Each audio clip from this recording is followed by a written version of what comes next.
Egun guztiei eta eskerrik asko bertaratu zareten edo eta streaming bidez jarraitzen nahi zareten lagunei. Sistema heteropatriarkalaren oinarrietan dagoen sexu generoaren eraikuntza haurren soziabilizazio prozesuan hasten da. Kulturalaren eraikuntza horren bitartez, genero desberdintasunen betikotze prozesua gauzatzen da.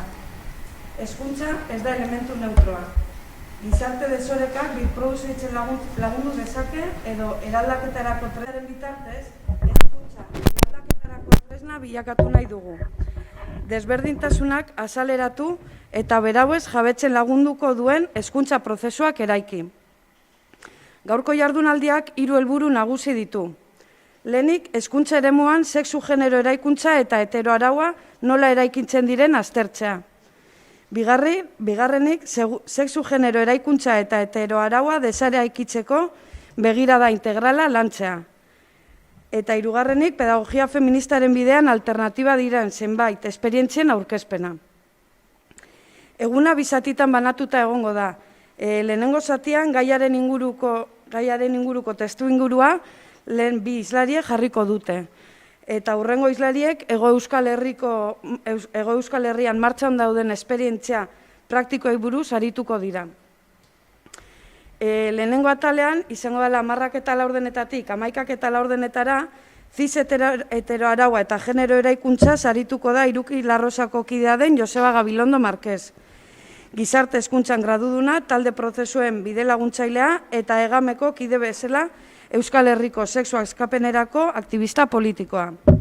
Ondoren, metodologia gutxiago hausnarketa gehiago mintzatuko da Mireia Delgado Esposito, pedagogia feminista, bitartekari literario eta ipuin kontalaria.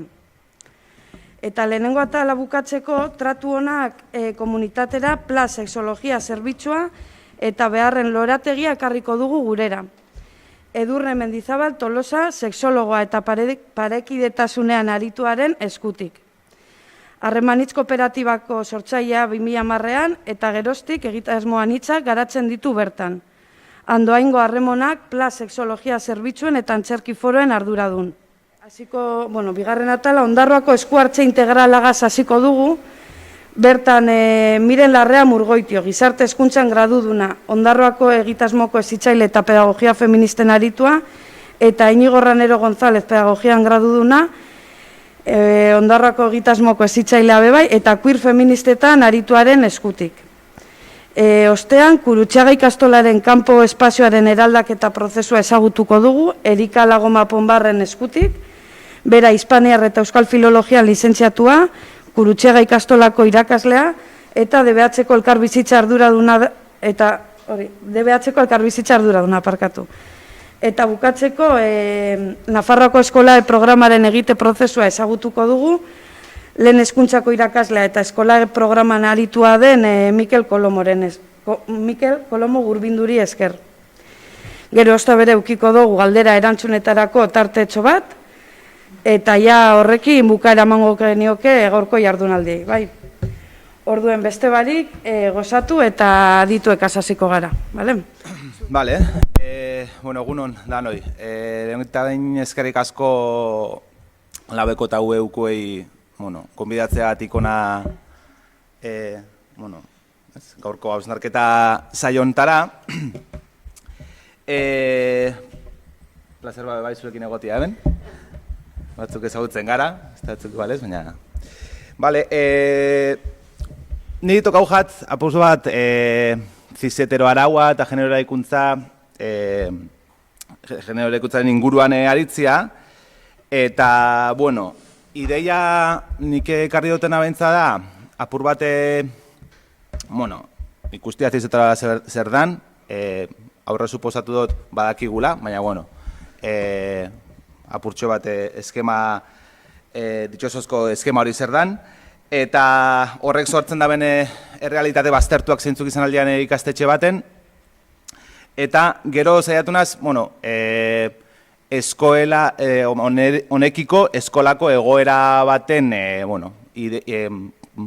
analizi txikitxo bat ekartzia edo, ze gertatzen da eskolan cis heteroarauarekin, eta genero eraikuntzakin eta patriarkatuakin, ez? nola ematen lan hori, edo nahizta muten dauen, hasi garela hori desmontatzen, zakinik.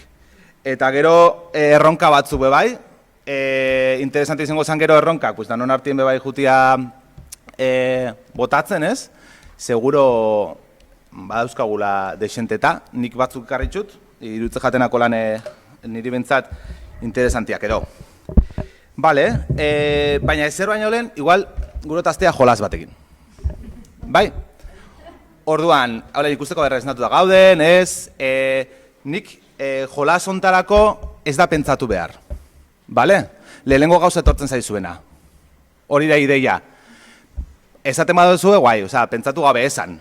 Ez? Nik botako dut hitz bat, eta zuek hitz horrek ebokatzen dizuena esan. Bale? Altuan. Ez pauzu esaten ez da gertatzen ezer, pentsatu eta listo. Burura atorkigun lehenengoa, bale? Bai, hasiko gara, Bale, nik izaten badet txuria? Ozen do? Izaten badet hotza? Izaten badet eguna? Bale. Argala? Bale. Eguzkia? Jing? Jan. Ondartza? Bale. Mutila? Errinozeroa? Hipopotamoa, edo ez. Bueno, beti ez dau funtzionatzen honek, ez? Dikotomian eta pentsamendu bitar honek, baina ikusten baduzue daukagu super sartuta. Mundua holan dago eraikita, ez? Bata eta kontrako beste hori, ez? Orduan, ez badugu pentsatzen, lehenengo etortzen jakuna hori da, zergatik be, bueno, hasi eta ez izan garelako mundu bitar honetan, ez? Eta tartekorik ez dago. Gero, pentsatzen jartzen bagara badakigu txurien eta beltzan artean badaudela grisak. Ez? Orduan, ez badugu pentsatzen, pum, etorta jaku hori, ez? Bueno, zizetero araua, berdina da. Ez? Esaten diguna da, bi aukera daudela. Daudela bi gorputz, ez?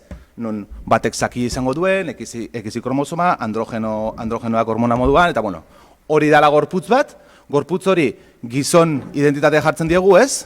Gene horretara atxikitzen da, esango dugu maskulinoa izan behar dela, eta beste aldean aldiz egongo da gorputz bat, nun alu izango duen, XX kromosomak izango dituen, eta estrogenoak eta beste agente sexuante batzuk, eta emakume izango da, ezartzen diogu identitate horiei, bueno, badakizkigun rol eta, ez, munduko rol eta, epa, itzali dau.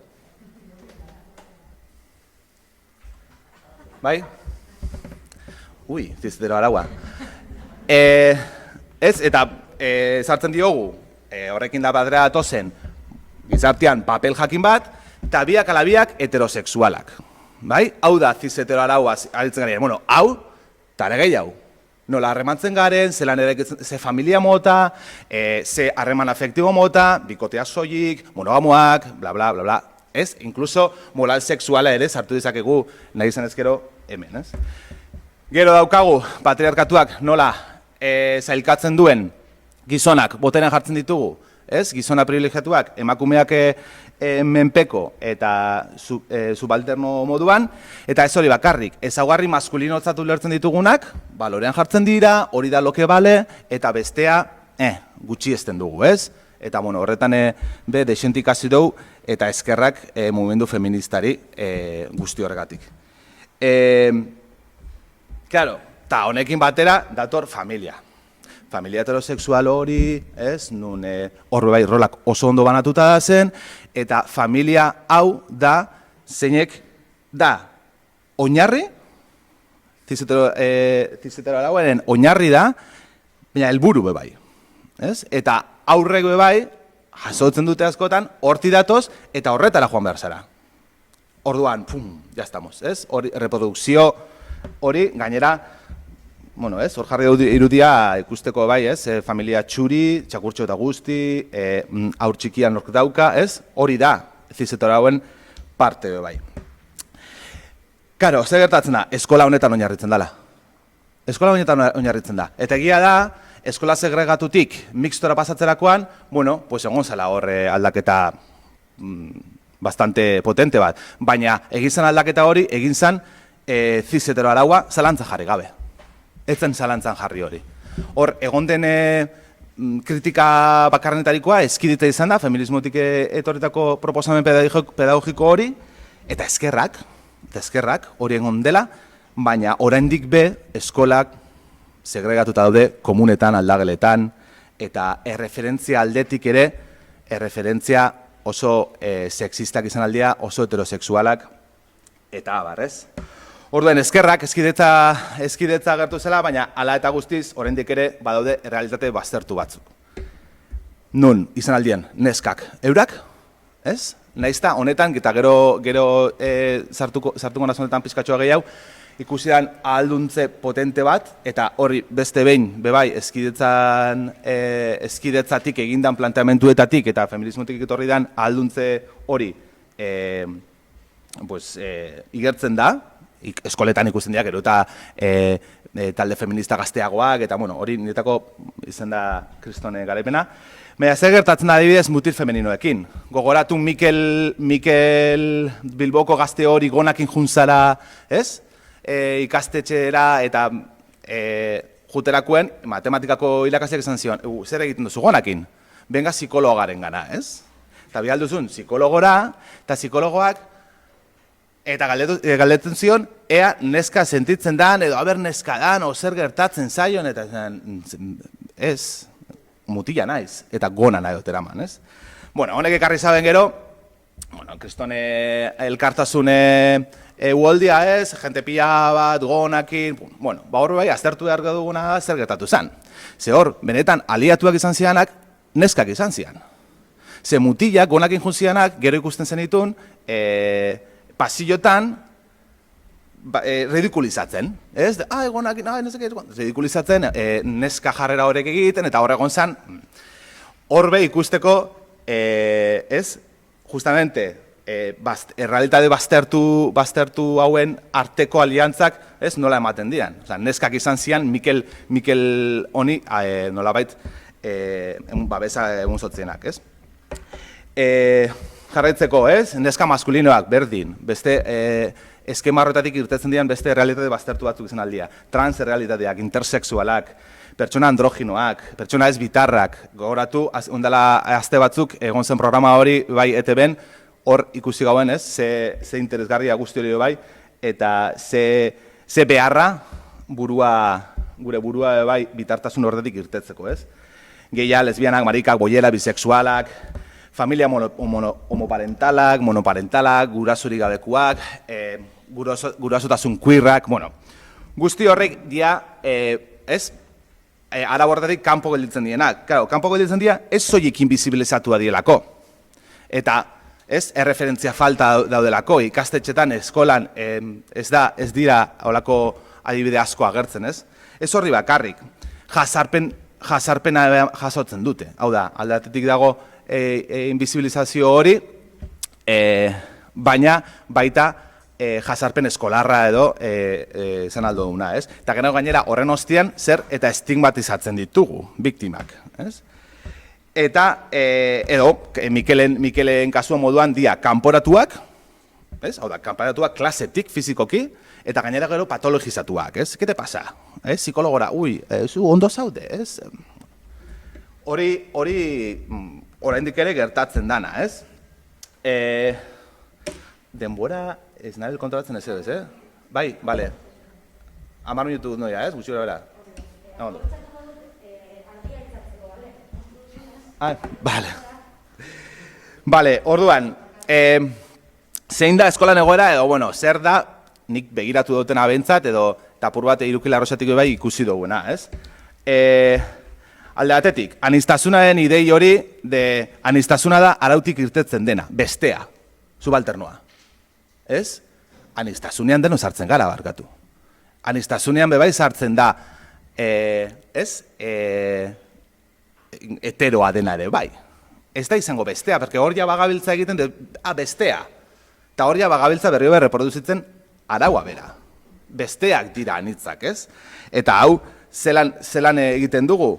Pues LGTB gaiak adibidez egun espezifikotan lantzen. Bai, maiatzen amazazpi LGTB aurkako guna, venga, danok egiten dugu kristo mandaitak eta oso ondo beharrezkoa da, guztiz. baina hor gelditzen da. Ez? Eta orduan aurrek ikasten dute. LGTB badakigu zer dan. Orain, egin duzue proba galdetzen LH Laura arte edo jakingo dute LGTB zer dan, bai, ni daukat ez dakin horre gehia, eta lesbiana bat handik, ez dakiz zer, eta heterosexuala deno ez galdetzerakoan, ez dakite zer dan heterosexualitatea, askotan. Badakite oso ondo zer dan aniztasuna, zer den bestea, baina heterosexualitateari inguruan galdetzerakoan, pues, batzuk gelditzen dira horrela, ez? Gero beste ideia bat edo, komentatzen genuena zan, aurrekoen Iruki Larroxan, profesionaltasunarena, ez? Batzutan profesionaltasun hori deshumanizatua moduan ikusten dugula. Hau da, zelan profesionala garen, hezitzaileonak izan behar garen, irakasleak izan behar garen, gure bizitza pribatua ez dugu erakutsi behar, eskutatzen dugu, baina LH-en aurrak galdetu besterik ez dute egiten. Eta eskonduta zaude eta umea dauzkazu eta bikotea, eta gu zer egingo dugu, ez horrena ez hartuko. Eta horria badago profesionaltasun ideia horrekin bebai, azten dugu pertsona garela, ez dakinik. Gero, beste bat, profesionaltasunen ideiakin bebai lotuta doiena, neutraltasunarena, ez? Ez, neutraltasun bat mantentzeak, neutrala izan behar naiz. Eta, bueno, esan dugu, hezkuntza ez dela neutroa, ez? Karo, neutraltasuna berdin araua. Orduan, hor ere, badago beste araua reproduzitzeko beste hori bat, ez? Heteroen fabrika moduan aurrekoan etorri zitzaidan ideia, ez? Eta gero beldurra, bai, sexualitatearen inguruan hitz egiteko beldurra izan dezakuna profesionalok, ez? Batzutan. Eta hori bai da, sexualitatearen begirada murritz badaukagulako, ustegulako aurrek ez daukatela sexualitaterik, eta sexualitatea dela zerbait helduena, eta gainera, moral sexualaren esker, norabait, bai, dela gauza bat, ez da izan esan, zikina edo izan behar dela sexualitatea praktika sexualak, ez? Eta ez da hori bakarrik. Hori, ez, beldurra gaiari heltzea, baina egin baten bai da gaiaren formazio faltagatik bai. Igual ezke behar dugu bai, igual formazio hori falta zaigu, ez? Guzti honetan, eskidetzan formatu garen moduan, eta oraindik ere batzuk, igual, formazio hori beharrezkotzate, ez daukienak, ez? Edo begirada feminista hori, pues honetan, bai, claramente. Gero beste bada, eta hau Lucas Platerok komentatzen duena da, inozentzia eta haurtzaroa eta inozentzia elkartzen ditugula, ez? Eski inozenteak, honek deitzen dio, Lucas Platero deitzen dio la dulce espera. Edo, ez, itxarote gozo hori, nun ez dugu hitz egin gonen inguruan, ze hau ez da momentua, baina horrek zer egiten du. Hori ja izatez heterosexualizatzaia da, porque ez dugu hitz egingo. Eta orduan ja berri hobe, pum, araua sartzen da, ez? Gero beste bat, sexualitatearen, sexualitatea nola lantzen den eskolan. Ez, ja, tokatzen danean, zelan da, erreprodukziotik egiten da, eta begirada biologizista eta moralista total batedatik. Sexualitateaz aritu behar garenean, hitz egingo dugu, erreprodukzioaz. Eta erreprodukzioa, holako irudi bat agertzea, izan daiteke, ez? Eta gainera, irudiak daukana bai, ez? Horregon behar den baitasuna, bikotea, erreprodukzioetan guztia, ez? Zizetero araua hortxe bertan.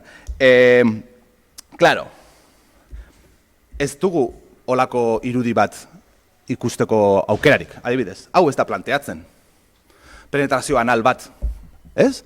Penetrazio vaginal bat eta ziza gainera planteatzen da, eta liburu guztietan agertuko da, sexualitateaz gabiltzanean, ze reprodukzioaz gabiltza, ez gabiltza beste zer inguruan, baina adibidez, penetrazio anal bat, zergatik ez gara arituko sexualitateaz aritu behar garenean debatxeko gazteekin esaterako honen inguruan, ez? Bueno, hor badago bai, moral sexual hori daukaguna barruraino sartuta, ez? Jarraitzeatik beste osa batzukin, heterosexualitate presuntzioa. Uste dugu mundu guztia heterosexuala kontrako esan arte.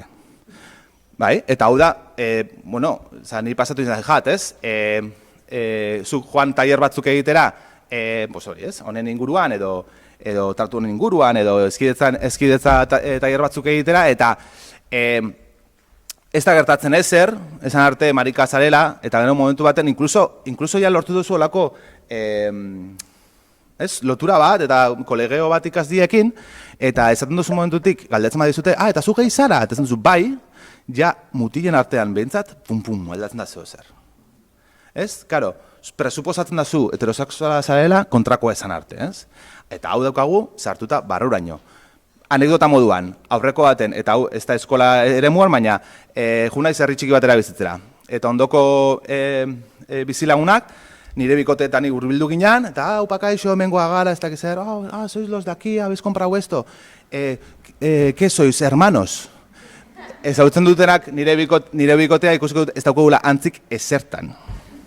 Orden, gizon horrek egin zuen, bere rekorridoa eskibatzeko bikotea ginala, hasta antza aurkitu zigun. Hau da, pentsamendu heterosexuala. Eta hau da, buelta eman behar duguna, ez? Daukat 5 minutu, zaka adatu baletxe. Eskola jazarpenen bai, aztertu beharko da, begiratu beharko da, hor dagoen dauden elementu matxista, mariko izikina, puta, marimutila, horre bai, aztertu beharreko zer moduan iruditzen jat. Kanpoko ezitzaileak, juten gara, askotan zuak itzaltzera, eta askotan gainera zuak itzaltzera, eta gainera nahi dute zuak itzaltzea, nahi dute konpontzea dana, askotan, ikastetxe batzuk. Eta horrela da. Ondela gutxi, holan jasonun zuzendari baten ahotik, ez? Zuek konpontzeko etorri zinaten ona. Eta gero zer da, joten gara oso puntualki, eta berriro be, gauza puntual moduan. Eta ibiliko gara LGTB gauzetaz hitz egiten, gauza puntual moduan, berriro be, bestea. Lehen izan doa moduan, lehezken alduntzean lan asko eginda, eta niretako hemen hau bai da zerbait lortu dana eta igertzen dana.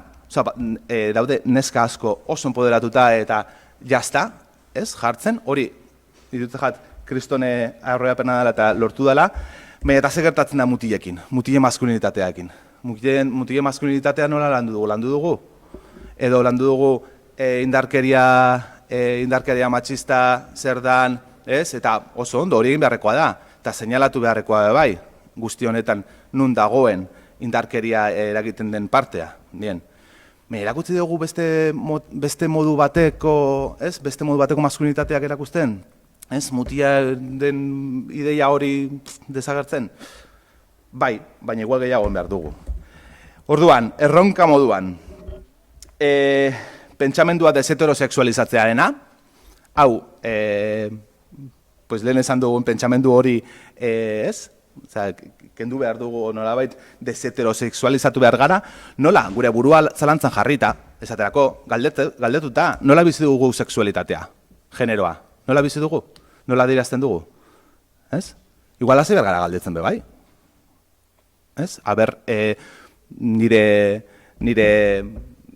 desira nundi datorren, edo zelan erekitzen dan, zein dan, usten diot nire desirari guztiz desplegatzen. Ez? Ze irakurtzen dut, ze pertsona bat ikusten dudanean, ze ikusten dut, zer imaginatzen dut bere ataz. Izango du, bikote izango du, ze bikote izango du, nolako izango du?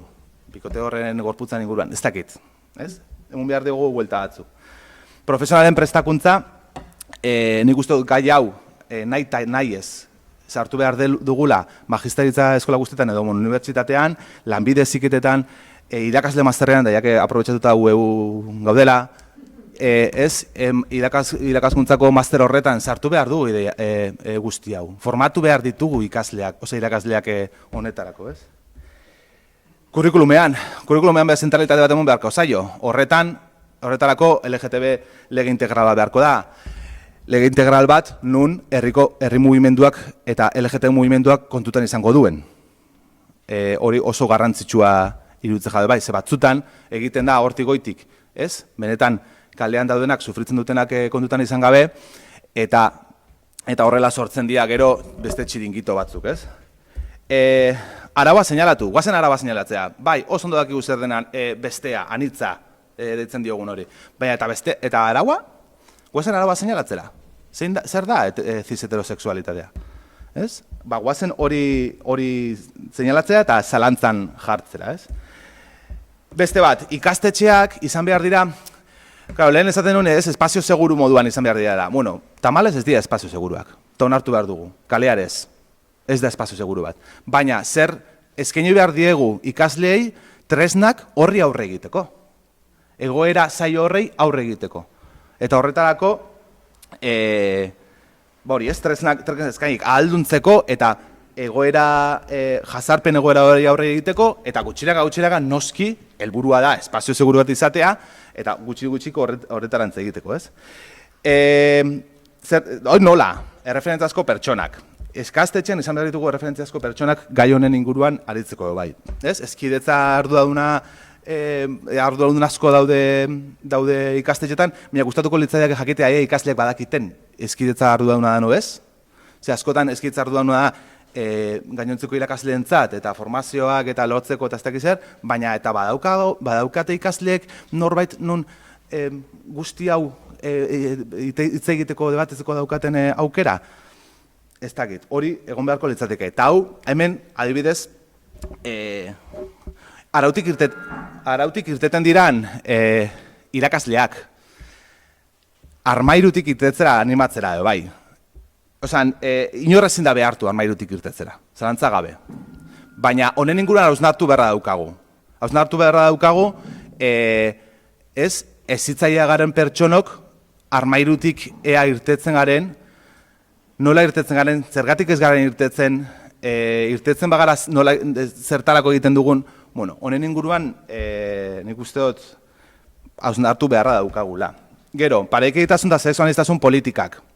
Ikastetxeak auki behar du, ez? Nola egiteko marko bat guzti honeri forma emateko bai. Eta aniztasuna onartzen dela esplizitatu behar du ikastetxeak. Porque hori da lehenengo pausua bai, ez? Genero eta sexu disidentea garen pertsonok nola baita ikusteko, bale, hemen, zo zer badau bentsat, ez? Osa, ez dut ikusten dana ez heterosexuala, ez? Osa, nola baita esplizitatu behar du hori ikastetxeape bai. Eta orduen galderak, ez? Hasiko gara, sexualitateen inguruan ikasilan hitz egiten, eta gure burua zalantzan jartzen, eta errealitate ez cis eta ez heteroak bizibilizatzen, ez? Pues honek die igualin bitxugun galderak eta plantatu behar ditugunak, ez? Eta horretarako, erreferentzia ezberdinak. Liburu batzuk, badaz batzuk, Lucas Plateo eta Deborah Britzman honen inguruan, queer pedagogien inguruan nahikotxo material daukaten da, nahikotxo hitz egin eta idatzi dute, osea, gomendatzen dizkizuete guzti hauek. Sexo es una palabra divertida eta cómo se hace una criatura, dira helduentzako liburuak, aurrekin beraiekin juteko apur bat lantzen. Osa, ez da beraiei emateko zerbait, nahiz eta ematen duen baietz, holan dibujoan gatik eta da, helduok juteko, osa, honekin da tresna bat lantzeko sexualitatea aurreta gazteekin. Eta hoxen zen dana. Ezkerrik asko. Egun guztioi eta oso iradokitzailea entzuten egon garena, eta lehin dugunaz gauza batzuk zuk botatako aritik tiratzen, pasan izen. Nik ipini duten izen burue izen da metodologia gutxiago hausnarketa gehiago eta ez da kasualitate bat izan. Bada, pedagogoan izen enean eta munduan egoteko mundu horretatik kezkandia sortzen dinan kontu bat, eta baita ere pizkat zirikatzeko. Zen hau metodologiez, askari. Orduan, ondo defendatzen dudan, zergatik. Bera, maus dira. Zer da pedagogia? Pedagogia gora, pedagogia bera, pedagogia feminista, pedagogia tal, pedagogia gora. Zer da pedagogia? ¿Qué pasa? Zer da? Batzutan, kontzeptu oso potoloak manejatzen ditugu egunerokoan eta naturalizatu egiten dugu, baina esanahia komunitate batek erabiltzen duen kontzeptu baten esanahia askotan ez dago adostua. Eta pedagogia, eta gainera pedagogia feminista esaten dugunean, gauza handi bat esaten ari gara. Orduan uste dut, bi kontzeptu hauen inguruan inako genituzkela beste jorra batzuk. Bai? Orduan, momentuz, kajoian zartuko da. Eta bukaeran berriro helduko dut. Kontu da, oso ondo azaldu dela bizi duguna, ez? Eta aurrak sozializatu egiten dira bertan. Baina gu baita ere, zuk esan duzu, ez? Helduok irakasleok zer, gu ez gara horretaz zaigu dauden pertsonak eta beraiek salbatu behar ditugu. Gu gara hori irakatzi diozunak. Gu gara egunero eta konturatu gareik askotan erreproduzitzen dugunak araua. Eta orduan hori eman diogu, kontestu hori eskaini diogu eta normaltzat saldu diogu, baina gero urtean baten, bitan, lautan, nahi dugu kognitiboki eta diskursiboki beste zerbait esatea. Orduan, pixkat, zaila. Guk eskaintzen diogu errealitate bat, markoa, bizitaren betxan.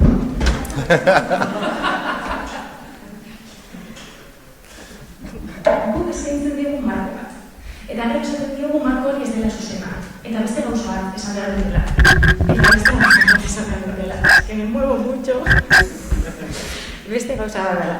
Baina, zer gertatzen da, zertan laguntzen diegu horrekin. Irakasten dizkigu diskursoak. Gaur egun, edozein eskolara goaz, eta ikasleek ematen dituzte speech batzuk feminismoaz alucinatuta gelditzen zarela. Baina suerte pizka batekin, eskola horrek kontratatzen baldin bazaitu denbora luzez bertan egoteko, ateratzen zara patiora, egoten zara pasillotan, ikusten dituzu irakasleen arteko bilerak, eta orduan ikusten duzu, diskursiboki irakatzen diegun hori, nola gero, ez diren gai gorpuzteko. Eta hori baino okerragorik ez dakit dagoen. Zerentzat, diskurso matxirua duzu, argi dago zer zaren. Baina diskurso politiko bizuzen baliatzen baldin baduzu, baina gero zara gai hori gorpuzteko, komplikatoa bada. Eta horregatik iruditzen zait, batzutan, metodologiekin, hortxe gabiltzala. Hortxe. Zer da metodologia? Nola galderari erantzuten diona. Baina nola zer? Zein da helburua? Pedagogia kritikoa, baldin bada, transformatzailea da. Eraldatu behar. Eta gero, metodologiarik onena topatuko dugu hori lortzeko. Baina metodologiak ez dira kamisetak, ez dira eskaparatetan erosten diren gauzak. Ez dira produktuak. Eta eskola, nire ustez, gaur egun, produktuz betetan daukago. Hau da, pedagogiaren kapitalismoa. Benga metodologiak. Eta izen politak gainera. Ez hemen hau egiten dute, ez hemen hau daukate. Izenak, abizenak. Baina zen da aldatu den praktika? Eta hasierako galdera itzulita, pedagogia kritikoa zerbait bada, da praktikaren gaineko hausnarketa kritikoa. Eskolaz eskola, gelaz gela egin behar dena. Ezin dena leku batean erosi eta implantatu eta ja. Ez, diruak ez du denerako balio. Naiz eta noski eskoletan errekursoak behar ditugu. Ze denbora da, hausnartzen emateko denbora. Orduan, badago, gustatzen zaidan, ni bizitzan lan ez aldatu dut, bikotez, etxe bizitzaz, baina beti izan naz bilgune feministakoa.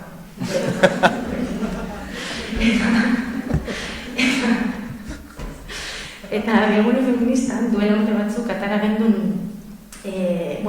panfletillo bat olan transexualitateak deitzen dana, eta hor dago, Josebako ekin gau bere liburuan artean naderra homoioa, dago egoera bat irakurri nahi dizuetan, esaten ari nahi izena pixkat, eramateko.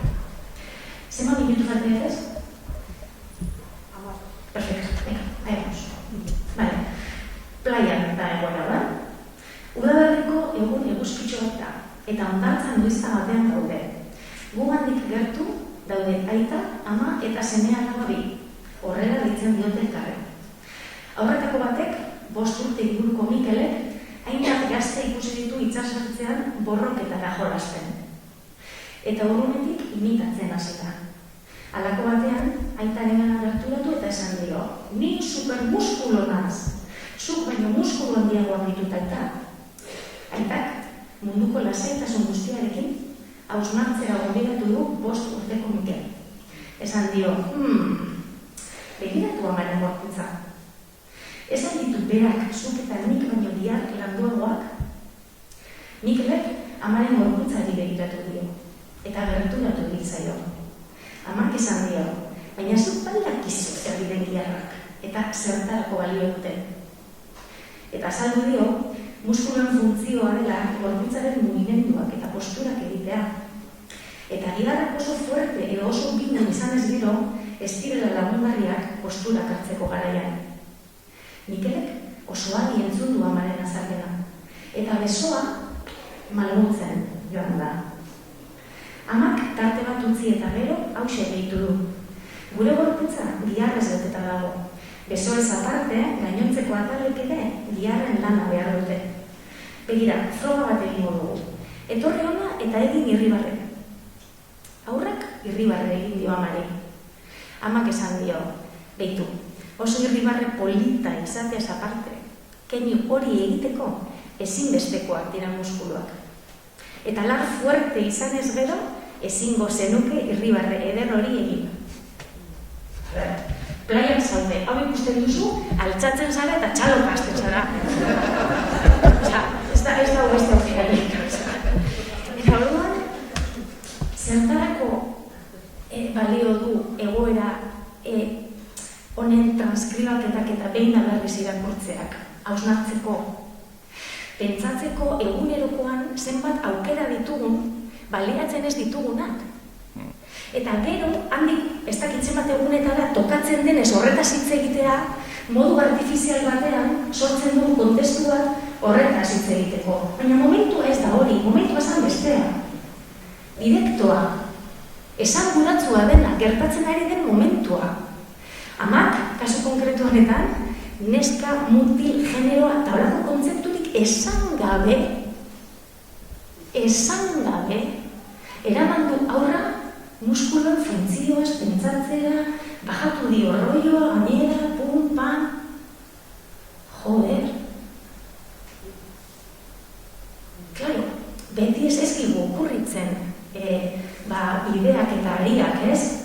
Baina, bai, dago hor gauza bat autua, ez? Bide bat hartzea edo beste bat.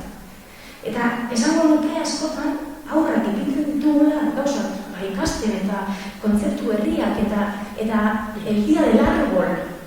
El día del árbol ekologistenak. Joder!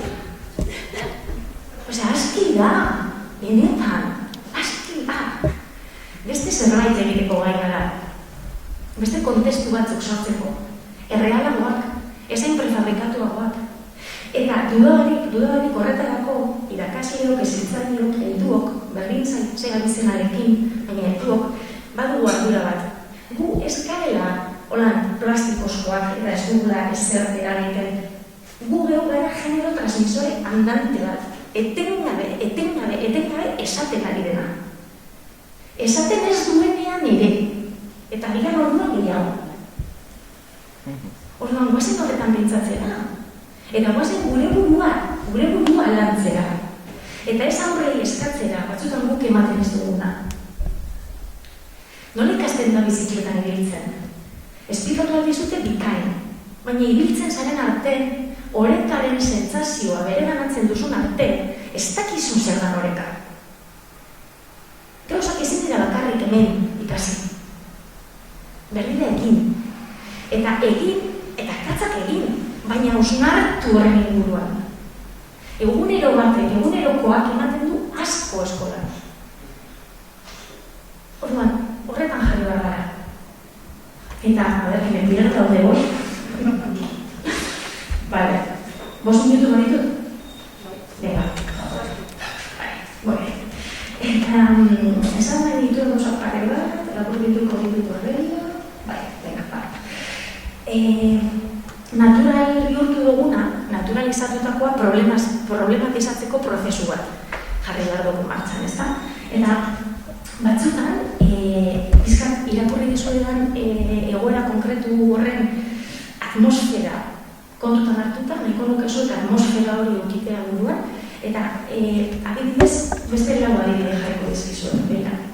Badago gai bat, gaur egun oso topera dagoena direla emozioak, ezta? Ematen du orain arte ez direla existitu, eta orain emozioa gora, emozioa bera, que si emozionate, emozioname, emozionanos, eta orain, zuzuaz, aurreskuntzako gela batera, eta ez dago gela askorik non ez dagoen, ez noa referentzia zehatza esatera, baina liburu oso formatu bat, han bere koloritxo guztiekin, eta emozioak agertzen dira supertipifikatuta eta estereotipatuta. Zaude pozik, zaude triste, edo zaude eserre. Eta horrak eramaten ditugu kokatzera horretan. Hai badago, ostra. Hemen nor dago egun oso batean, pozik egun osoa, edo aserre egun osoa, edo triste egun osoa. Ez que kontu hau, pedagogia feminista ez da bakarrik neskak eta mutilak eta nola eraikitzen ditugun gorputz horiek, eta ere zer egiten ditugun con los temas apotemas de la vida. Zer egiten dugu arrazismoarekin, zer egiten dugu emozion kudeaketarekin. Gai gara gu gure emozion kudeaketaz. Beste gai gara, adibidez, afizioak eta ofizioak eta. Behar denean, ez, baina zubiltzaik ere izan dira neska. Jo, ez berrezko. Falta zara. Baina hori da nahi duguna beraiek ikastea. Edo nahi dugu beraiek pentsatzea pertsonak gai garela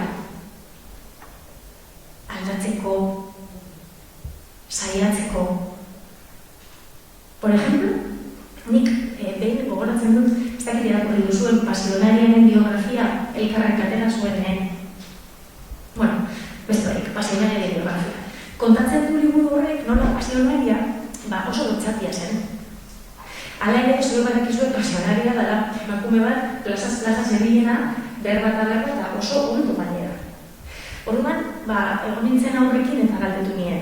Zuek esan gabe lotxatia zela. Nola imaginatzen duzuen plazaz hitz egiten dabilen emakume bat? Lotxatia edo lotxatia? Eta beraiek, ez lotxatia. Nola izango da lotxatia? Ze lotxatia bazar ezin duzu. Hor dago, asuntoa. Pasionaria oso lotxatia zen? ¿Qué dices? Baba, oso lotxatia zen. Baina guk aldugu garatu. Danok.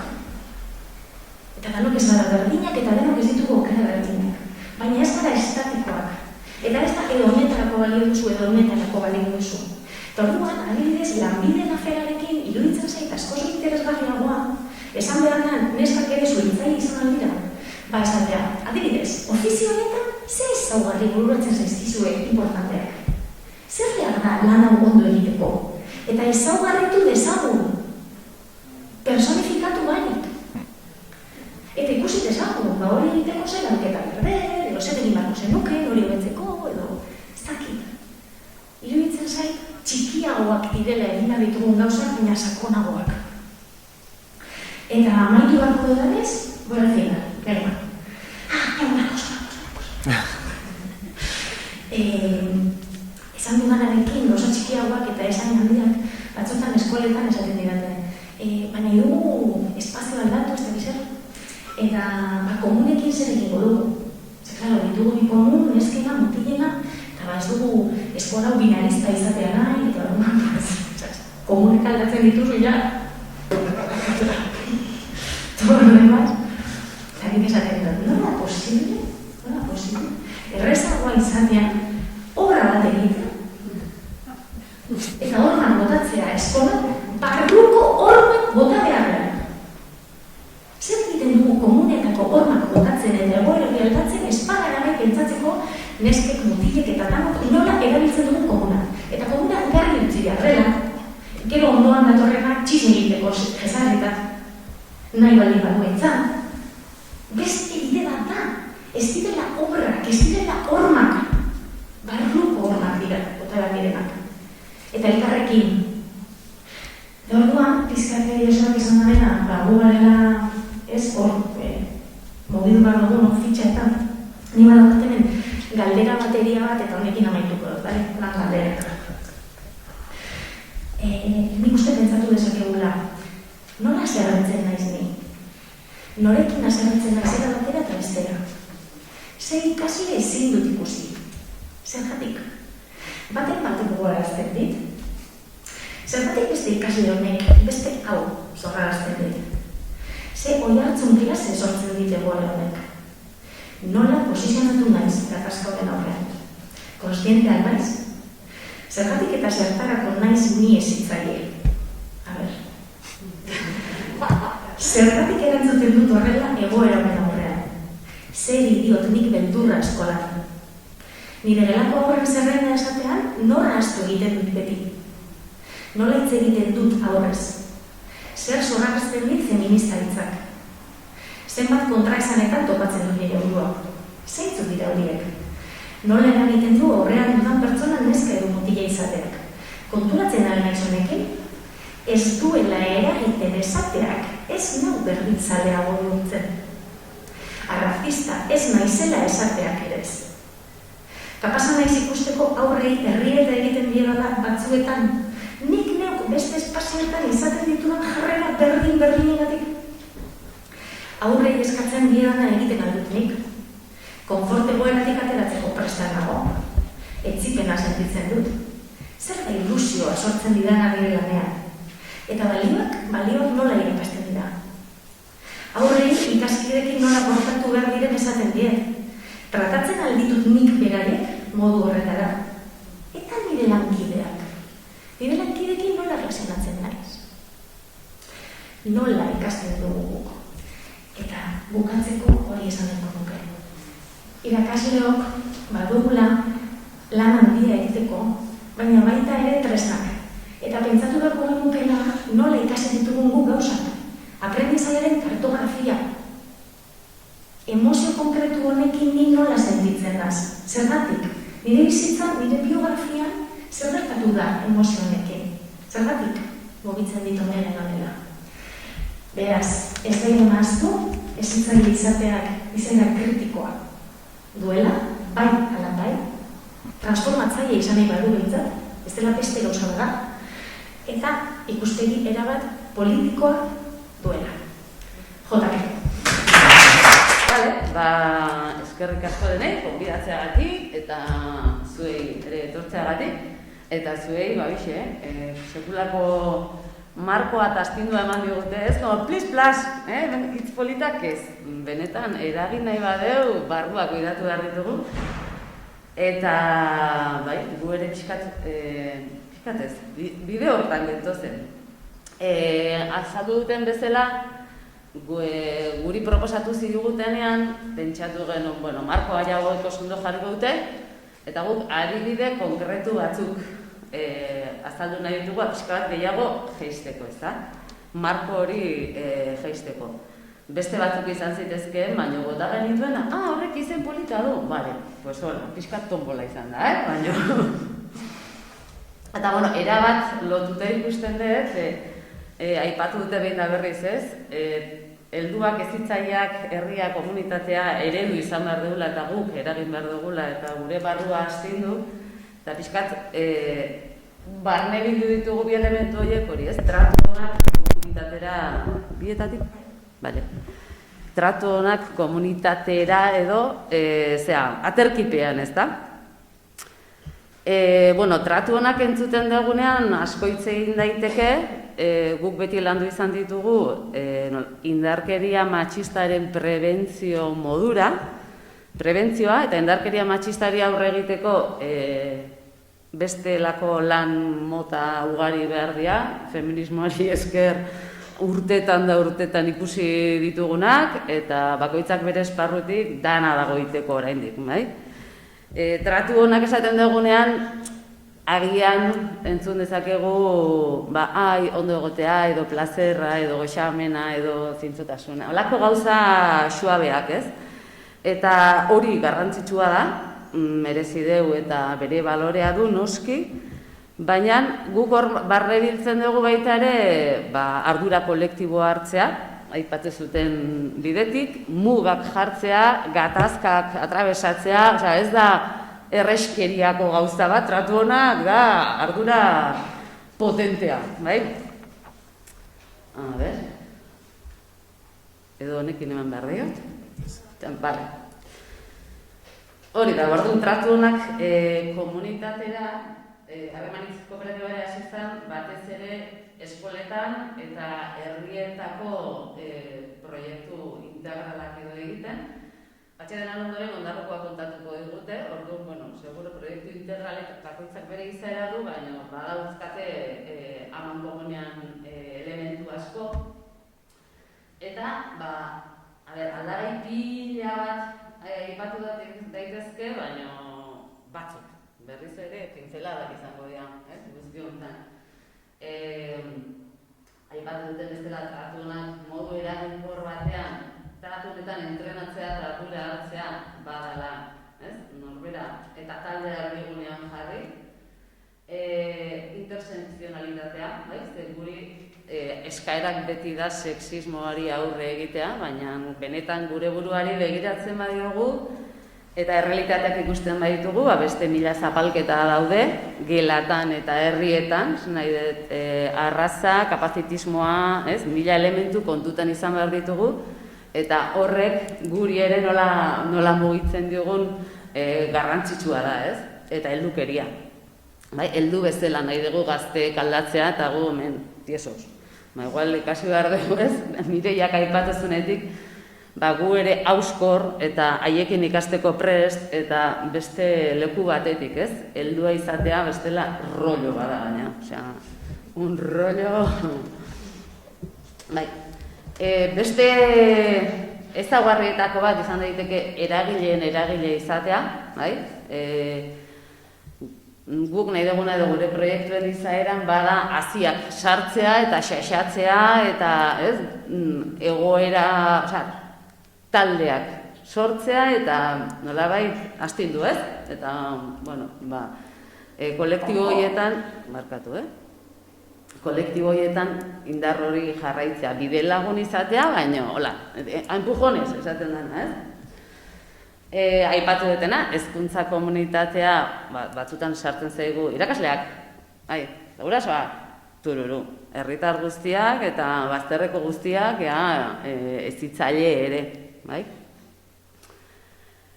Guretzat ezin bestekoa da gorputzetik lan egitea, aipatu dute, diskursoa badakigu askotan eta gazteek ere badakite eta beste konsumo bat izan lehike, baina gorputzetik edo bizipenetatik pasatzen dagoenean,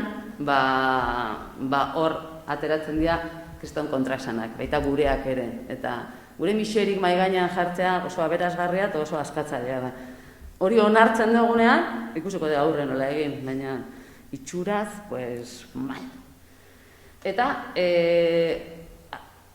agentzia osoa edo konfiantza ematea, Askotan pertsona batengan edo talde batengan konfiantza dakazunean, eta hori demostratzen dezunean, beraiek bilatzen dute soluzioa. Eta esatio zute, zela, nona, nik, ez dute zerrei, zuek egin dezute, baina, itzulera hori konfiantzatik eta agentziatik. Eta nik uste askotan gazteak eta aurrak ere infantilizatzen diala, baina, eskandalo. Orduan, hemen tratu ona komunitatera jarri dizuegu adibide bat, guk harremanitz kooperatiban lehenengo gauza egiten duguna da saiatu, ez da erresa, jendarte honetan, norbere buruak eta taldean ere tratu onak eskaintzea eta eskat emate, Eta orduan, espazio eta denbora propioak eskaintzen dizkiogu, baino bastante, elkarzaintza eta gatazkak atrabesatzen, muga jartzen, eten batzuk, parentesi batzuk, eta eskoletan badakit, eta badakigu, ez daukagula denbora behin ezertarako, baina ez badugu gure burua rebisatzen eta mastikatzen da ateratzen, beste entzat zail izango da. Orduan, hemen borrokatu beharko da, olako espazioak ere izateko ikastetxeetan, eta askotan dira tarte txikiak, baina elkarren zutea eta elkarri kontatzea, horiek ezinbestekoak. Eta orduan, markoaren, komunitatea da tratu honen horrekin, bi adibidetxo kontatu nahi dizkizuegu. Bat da, eta hau gustatu zitzaien antolatzaile esan genunean, beharren lorategia lantzen ari geha, eta bai, zer da hori? Bueno, tresnatxo bat, baina tresna hori prozesu baten barruan egoten da. Eta etorri izan batez ere itxialdi garaian, ikusi genulako eta haserre eta gauza guzti horien artean behartzala behin baino gehiago feminismoak aspaldi lantzen nahi den gauza bat, zaintza eta zaintzaren ardura kolektiboa eta buelta bat ematea horren inguruan. Prozesu honi buruz, nire lankideek nik baino asko hobeto hitz egingo dute, ze nik zuzenean ez ditu prozesu asko egin, bai egon naizen proiektuetan, baina azken finean nahi duena da, nolabait behar pertsoneletetik kolektiboetarako lako ibilbide bat egin, eta gero herri bakoitzean edo esparru bakoitzean bertako eragileekin aztertzea nola izan lehiken zaintzak balorean jartzea eta ardura kolektiboak hartzea, baina benetan konpromisuak hartuz. Orduan, prozesotxo hori izango litzateke hiru saiotan, baina aurreko eta bitarteko lanak, pasillo lanak itzela dira, ze bestela olako gauzak ez diateatzen. Eta lehenengo saioan gantxo bezala da, ze esango zute, aurren sexualitatea, hemen? Ikuste genuen beharrak, norbere beharrak eta norbera begiratzea eskaintzaren hasiera bazan, segurazki itzala inorretorriko. Eta garai hortan, zeudenez, oso bogan aurrak eta sexualitatea eta harremanak eta ez zerbait txiailan zan genuen, jazta, gantxo. Eta hor inguratzen zen jende pilo bat.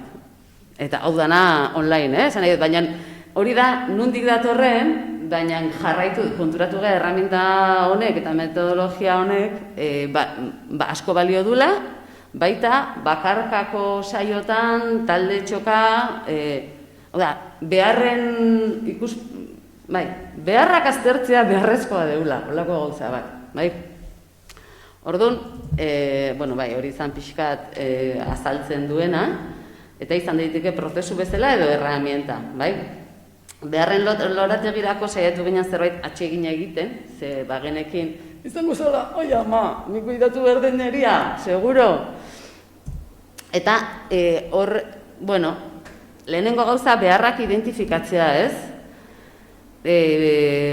Beharrak oso argi dauzkagu danak, piramide batean, oinarrizkoak edo fisikoak, jatea, lo egitea, goxo egotea eta segurtasuna eta ez dakiz zer, hoiek ditugula, ez? Eta hoiek beharrezkoak direla, baina hortaz aparte daude beste 1000 behar, baldintzatuta izan ditugunak lehendik ere, baina agian itxialdean nabarmenagoa izan dana, eta errealitate anormal hontan antzeko jarraitzen dula, ez?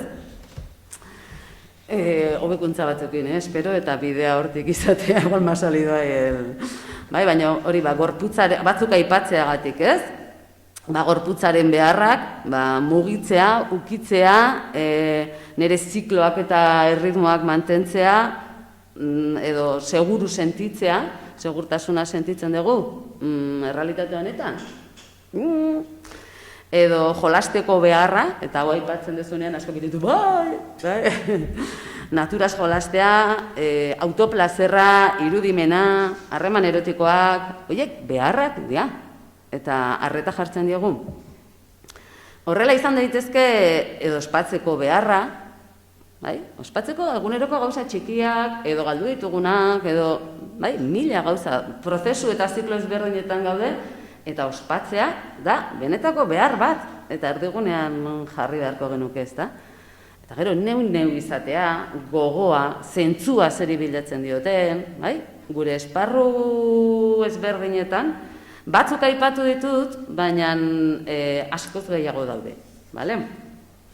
Eta hemen, ariketa izango litzateke, ez, abainatzea, kaka, oso ondo. posible dela, hoiekin, alako lore antzeko bat, nahi dunak mas pintxo punki, nahi dunak mas lori-plori, baina bakoitza ze punto, ez? Ze baloratuko genuke gure egoeran, jolasean zen nota jarriko ere buruari, hombre, pues, tal. Eta, zein beste aldean izan ditzake, zein nota jarrik nahiko nioke, bai? Eta tarte hortan, hori pasatzeko, ze ekintza konkretu egin dezaket. Eta zein izan lehike, nire bide lagun, konfidente, xaxatzaile, bai? Eta horrela, bueno, epe batean lanketa txiki bat egin daiteke, ez?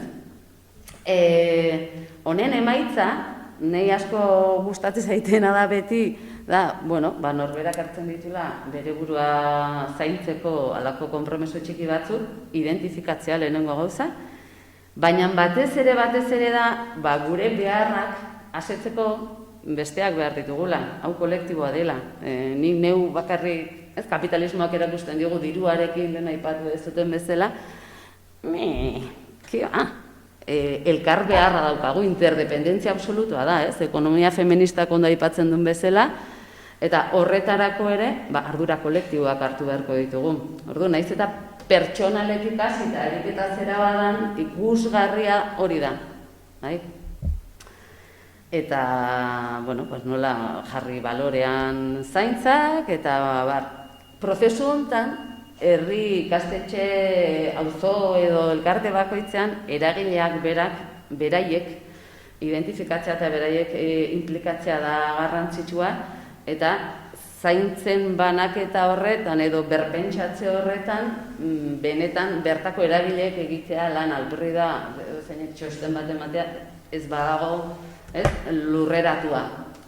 Orduan, ez dakit ulertu dan, ze askar, ez dakit nola joan demoraz? 5 minutu! Bale. Beste komunitatea zaintzeko beste zerbitzu bat, honek, plastik sexologia zerbitzua da, honek ja, 6-7 urte damazki ibilbidean, eta guretzat erronka nagusia da publikoa izatea.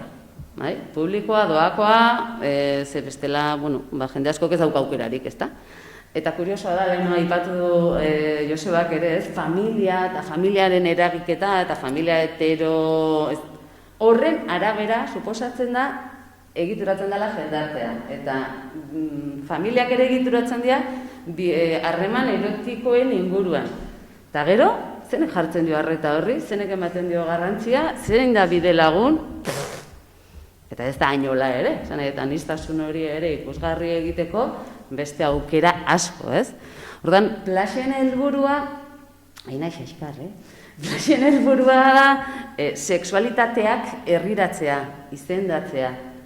Ze oraindik kostatzen zaigu, masturbazioa, orgasmoa, estitazioa, klitoria, oraindik izendatzea lan zail da. Eta honetan ere, sexologia zerbitzuan badia banakako, binakako edo taldetxotako aholkularitzak edo arretak, baino garrantzia handia ematen diogu eta hori gabe besteak ez dauka zentzurik, estrategiak egitea bertako eragileekin. Adibidez, prensa lokalarekin egiten ditugu elkarrizketa mordo bat, edo inspekzion teknika del binkulo, nola gauden, edo harreman irikiak, orgasmorik ez dakit, horrelako gaiak jendeak ere identifikatzeko, ez da?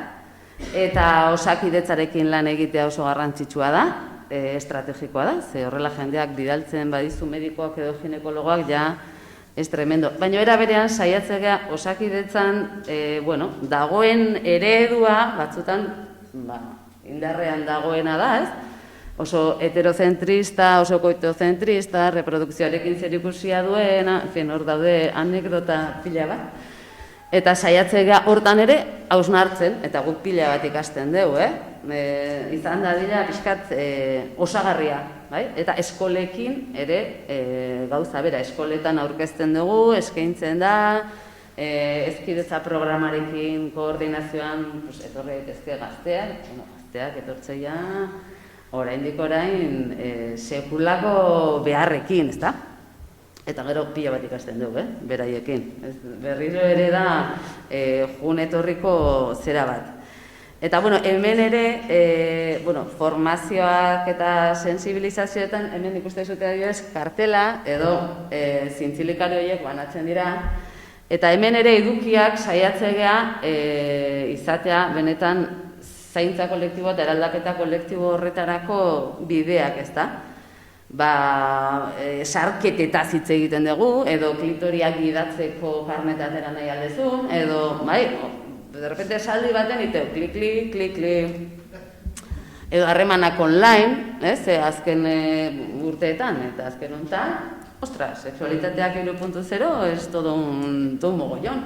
Eta kriston mamuak era berean, eta aukerak ere bai, guazen, modu seguruan erabiltzeako estrategiak eta pentsatzea.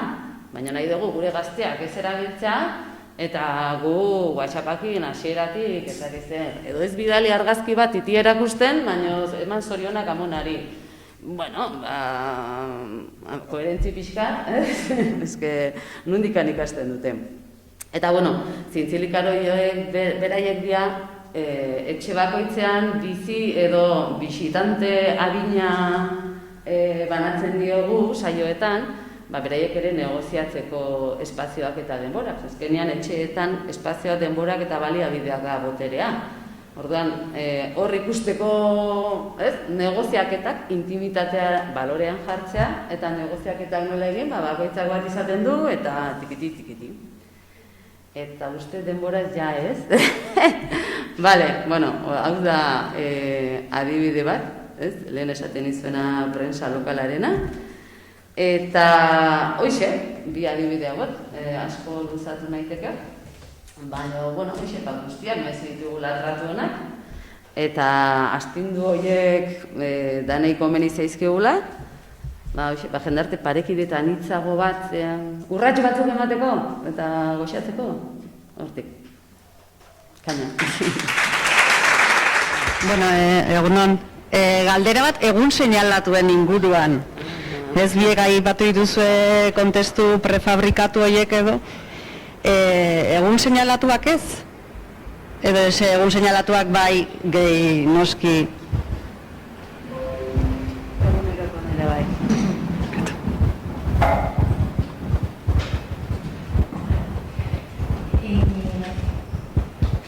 Uste ezingo lukela esan ez bai, ez. Justo uste otena da kontestua begiratu behar dara. Eta kontestu bakoitzak agian eskatzen duela modu batera edo beste batera dinamizatzea hori, ez? Egun seinalatu dira, eta batzutan aitzakia dira, eta beste ezer eskaldugu egingo edo izango urtean zehar, behintzat hor nunbait badago diskurso hori martxan, ez? Baina batzutan, energia guztia behitzen den hor, eta gainera batzutan, inkluso dirua, ez? Dirua egiten, agian, lekogu diru bate ikuspegi feminista edo txertatzeko, eta egun horiek eramaten duten ekintza konkretu batzuk diru gehiago, ez, gastatzea. Eta agian diru hori, bezera batera erabilako genuke, eta martxoaren 8an, adibidez, martxoaren 8 dela aipatzea, noski. Herrian manifa bat egongo dala edo ez dakizet egongo dala esatea, por supuesto. Ez dala zertan, ez dut esan nahi momentu batean bez, egin behar dugunik egun horiek ez direla existitzen. Baina hezkuntza praktikan, agian, eskola, eraman aldugu herrira, egun horietan, eta herrian antolatzen dena, eta herriko elkartekin, eta horiekin vinkulazio bat sortu, eta eskolak gai horiek txertatzeko beste bide batzuk izatea. Egun horiek existitzen dira eta egun horietan mugimendu feministak egiten duena balioan jartzea iruditzen zait eskolara eraman daiteken zerbait, eskola eta herria lotuta egoteko eguna izan daitekelako, ez bakarrik hori, berriro diot, baina agian gai horiek nahi baditugu gorpuztu, beste bide batzuk hautatu beharko lirateke, isilpekoagoak direnak, beste prozesu bat eskatzen dutenak. Nik izan dute, egun seinalatu horrek ondo zela, bai, apurtxo baten, nire esaten zagoenekin, adibide moduan, ni arreba ikastetxeko eskola baten irakasle eta maiatzak 17an, zan duzten, maiatzak 17, ez dakize gauza bestia, ez dakize guantoz. Baina eski gero, esaten zidan, eski irakaslegoak ez dauku ideiarik ere zertaz gabiltzan bez. Bai, oso ondo, porque LGTB-fobian kontra egon behar gara, porque egon behar gara, baina zer da hori. Orduan, eskutik etorri behar diala. Hau da, eta ja, zartuko naz, nire aktivista aldetik, hau da gertatzen dana instituzioekin ere bai. Pinkwashingaren inguruan edo paperwashingaren inguruan, jartzen ditugula banderita asko, eta jartzen dugu dirua Bilbon Pride bat egiteko, baina gero benetan ez dugu jartzen dirua hezkuntzan benetan aldaketa bat egiteko, eta hori ez, ditzu jatela, bai ez egun zeinalatu horrek ondo da zela, eta ditzu jatela ez lagozti izango zela, herriko edo baiarako mugimenduekin, egun horretan, jutia kalera, etortzea kolektibo ezberdinak kontatzera zer egiten duten LGTB-fobiaren kontra, edo matxoen sortzien, nik uste dut horrekin batera jun behar dela. Benetan, zentzu bat izateko ez bestela da betiko hori, txek, jazta, egin dugu. Gero ondo legoke ere, herriko kolektiboek hartzen dara. Herriko kolektiboek aintzako hartzea ere eskoletako ordutegia.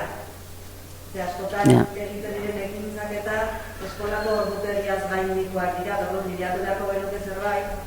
Bai, egia da, batzutan mugimendu feministari gauza asko eskatzen zaizkiola, ez da.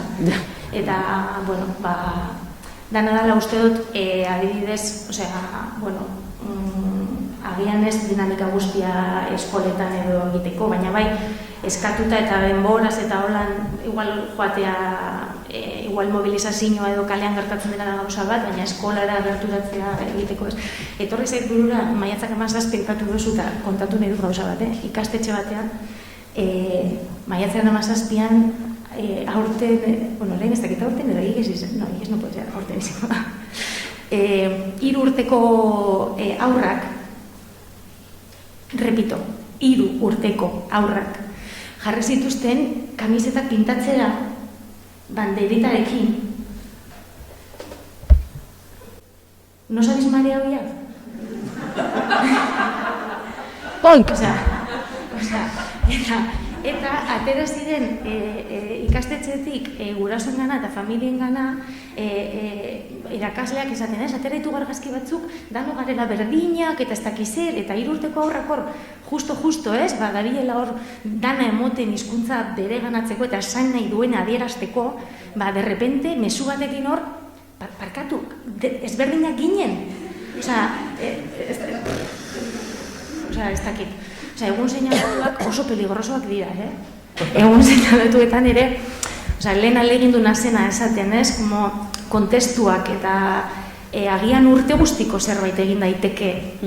Eta egun seinalatu horretan beste barik beste hasitxo bat erein edo beste prozesu luzeago baten parte izatea, baina ez hartzea indar guztia horrek zentzua izateko, esanguratsuagoa izateko, benetakoagoa, irakasle guztiek eta komunitate guztiak ardua tarea. Ni, osongi eta ados esan dezuten guztiakin, eta egia da revoluzioa norbeatikan hasi behar dula, pausuz pausu, ni hortan nabil, baina batzutan sentitu izan dutena da, gauz guztiak entzun, eta esaten zu Jose ondo, ze politia egia da, hola jarraitu behar dugu, lantzen txuzuzuk zure gauzak, ematen jozu, egunerokotasunai garrantzia, gauza txikiai, baina onge igual zuzendaritza etortzen zaizu, eta egiten dizu, zapla! Eta esaten zu, igual, zu zoaz lankidekin hitz egiten, gauza prestatzen, ilusio guztiakin, baina gero goitik ezartzen zaizkigu, edo dazkagu muga pareta horiek, eta askotan nire galdera da nola posile dut pareta horiek hausten hasi edo zein dezaket nik horrei aurreiteko zigualzuk, adibidez nera kutsi ezun argazkia leno, penetrazio analana. Ba, igual zuri okurritzen zaizu, olako zerbait prestatzia zure intentzio honenakin, eta igual etortzen da gero gurason bat kejaka. Eta zuzendaritzak, edo zuretikan aratago dagoen pertsonak, zuri babestu beharrian, guraso horri babesten dio. Eta, adibide bat bezala, hola on daitezke 1000. Eta momentu horietan, zer da, nola jokatu zia da egokina, niri hor zalantza asko sortzen zaizkik, ze azkenean, momentu horietan, txikitu itentzea berriro, desilusionat itentzea berriro, etortzen zean arte berriz, olako formakuntza batea, eta atetzen zean, soila letxe eta berriro jango mundua, berriro olako bat pasatzen den arte. Orduan, hoi da nire, barne borroka momentu honetan. Oso argigarria izan da, ez? Askotan gure alegin guztiak eta gero zaspla hori, egia esan oso mingarria da.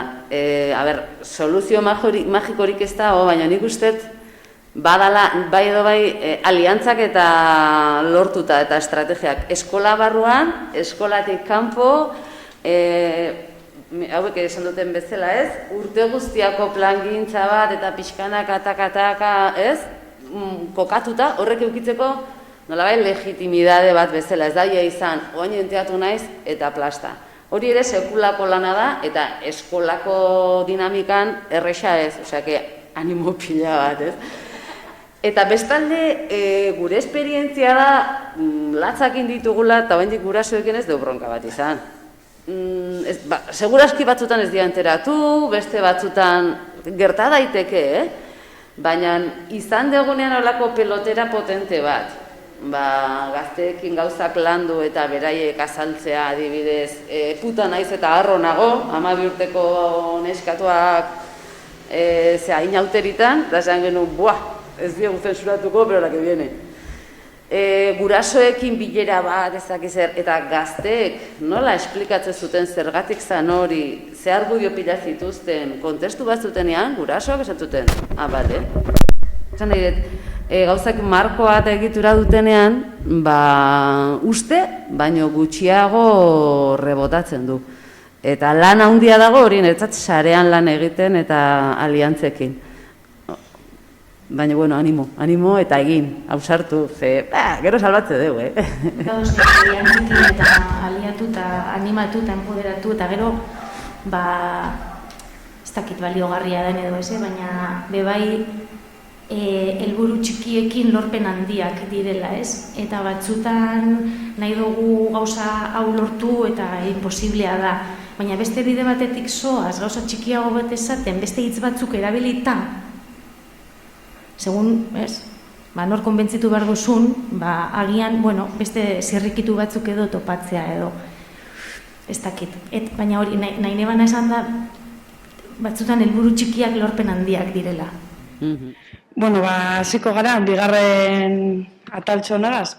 Atsedenaren ostean, bigarren blokeari ekingo diogu, eta hasteko Miren Larrea Murgoitiok, lehen aipatu dugu ja, zeudela esku hartze integral batzuk, eta Mirenek aurkeztuko digu Ondarruko esku hartze integrala. Bera da gizarte hezkuntzan graduduna, Ondarruko egitasmoko hezitzailea eta pedagogia feministetan aritua. Lehenengo eta behin, hasi baino lehenago, nahiko neuke kokatu hitz egingo dan proiektu hau Ondarruko hezkidetza egitasmoa, bai? Udalak hasitako proiektua da, Bizkaiko urtzintza eskolarekin batera, baina bebai, aipatzea oso proiektu erosoa dala, bai?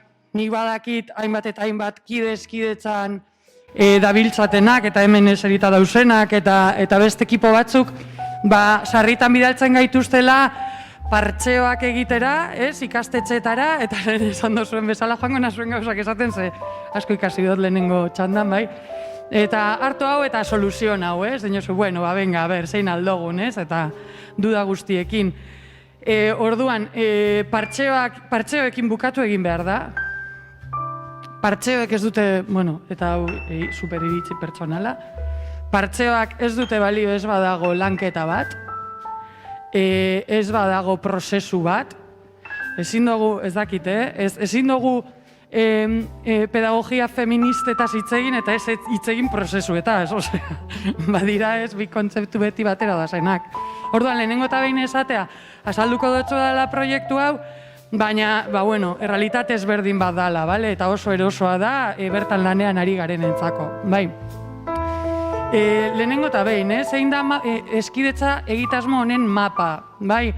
Izango litzake, zuaitz bat, hainbat gardama dituenak, eta nun eragiten dugu, alde batetik sartzen gara ikasleen geletan. Hau da, LH bostetik bigarren batxi arte, urtero ez hitzaile aldan neurrian berdinak, bai, beti gara nahiko itineranteak, baina aldan neurrian gehiengoak, sartzen gara geletara, eta orduan egiten dana da ikasle hoien jarraipen bat LH bostetik batxi arte. Orduan bai bilakatzen dira ere eskidetza ez hitzaileen ikasleak moduren batean edo ez, edo taldeak. Oso ezberdina da, nik ikusi aldot ikasle bat nola adierazten zan LH seien eta nola ari da orain adierazten batxi baten. Ze ari dan espresatzen, nola bajatu dan bere perfila. Zergatik, zesartzen nazenean gela hoietara, 3 egun hoietan, ni oso ondo fijatzen naz nola utzi nuen aurreko urtean. Ze 3 egun dire eta horren jarraipen bat egiten dut. Bai, eta igual, dekogun aukera da, eskidetza zitzaileak ikusten ditugula, irakasleek ikusi ezin dituzten gauzak. Zergatik, zaudetelako onaino. Bai, orduan, badaukagu aukera hori, ze hori da gure lana horretara gotea, bai. Beste alde batetik eragiten da irakaslegoa, baina ikastetxeko langileen gan ere, bai. Egiten dire 2 formazio urtean zehar, eta, bueno, gero azalduko dut pizkatxo bat zertaz doa, baina, bueno, 2 formazioak dira, lehen egiten zan gehiago, egun seinalatu begira, ez formazio horiek, baina joan gara hori eraldatzen, eta komunitatearen beharren arabera egiten da lanketa hori, bai. Baina lanketa hori joango da, bai irakasle eta langileen ganako, baina bai komunitateko beste esparru guztietara, bai, gardama bakoitzera. Bai, izan daiteke, aurten erabaki dugu sare sozialak, zergaitik, jaso dugulako geletan, DBH3ko geletan adibidez, kriston erasoak, ez? Zentzu horretan, edo alarma gorriak, ez dira kristolakoak izan behar, alarma gorriak. Ba, egingo dugu komunitate osoa lanketa hori, ez? Orduan, orain egiten duguna da, 2 formazio horiek kokatu proiektu komentario baten barruan, bai? Diskurtso bat eraikiko dugu hortik, bale? Oso lotuta joango dela lehen egin duzun galderarekin, bai? Hori bai egingo dugu. Eskolaz kanpoko zitzaileak. Hauiekin bai egiten dugu, ez? Esku hartzea, zergatik. Ze irakasleak ikusten dabe diskurtso ofiziala. Ni zelan proiektatu nahi dodan nire izatea zure aurrean. Baina eskolaz kanpokoak jantokietan, zaintza lanetan dabiltzatenak, ez? Edo berdina eta arrauntaldean, edo kiroletan. Hor ikusten doguz gure ikasleen beste detaile batzuk, eta nola tratatzen diren beraien artean, beste figura bat, autoridade bat presentez dagoenean. Eta gero familia eskolak, egia da, hau dala igual, errenago, edo indar gutxiago daukana momentu horretan, zen eta ez dakit nik ez dakize pasatzen den familiekin, pentsatzen dute umeak dala 5 urtera arte, horra apuntatzen gara dana, pedagogia guztiak dana, 5 urtera arte dira zentroa, eta batean gero ematen du behatzen ja, ez dutela familian jarraipenik, zentzu horretan uste dut hausnarketa bat beharrezkoa dela. Eta gero egiten duguna da 3 unitate didaktikoak egun seinalatuetan, bai? Bai edo ez?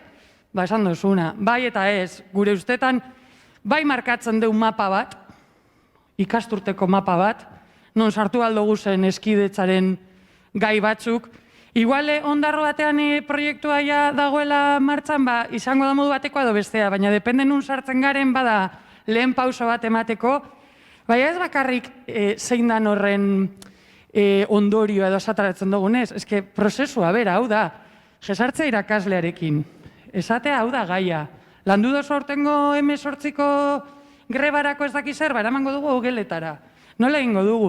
Niretzako lanketa ez da inbeste, baita ez, emoten ari garen guztiz, baina bebai dira harremanak, bebai da ikastetxearen aitortza bat eskidetza proiektuei.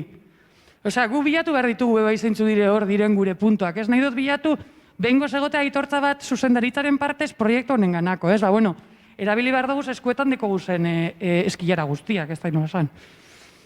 Denbora no super desfase, eta bueno, ninoa. Vale. funtzionamendua eta erabakiak. Eskidetza egitasmo honetan, normalan da berdintasun teknikaria eta hezitzaien arteko etengabeko elkarlan bat dago. Hau da, berdintasun teknikaria momenturo dago proiektuan. Gu motorea gara, lan egiten dugu lasaitasun osoz, baina hor dago, presente dago. Baina ez da tutelaje bat, bada proiektuari aitortza bat, bada proiektuari babes bat.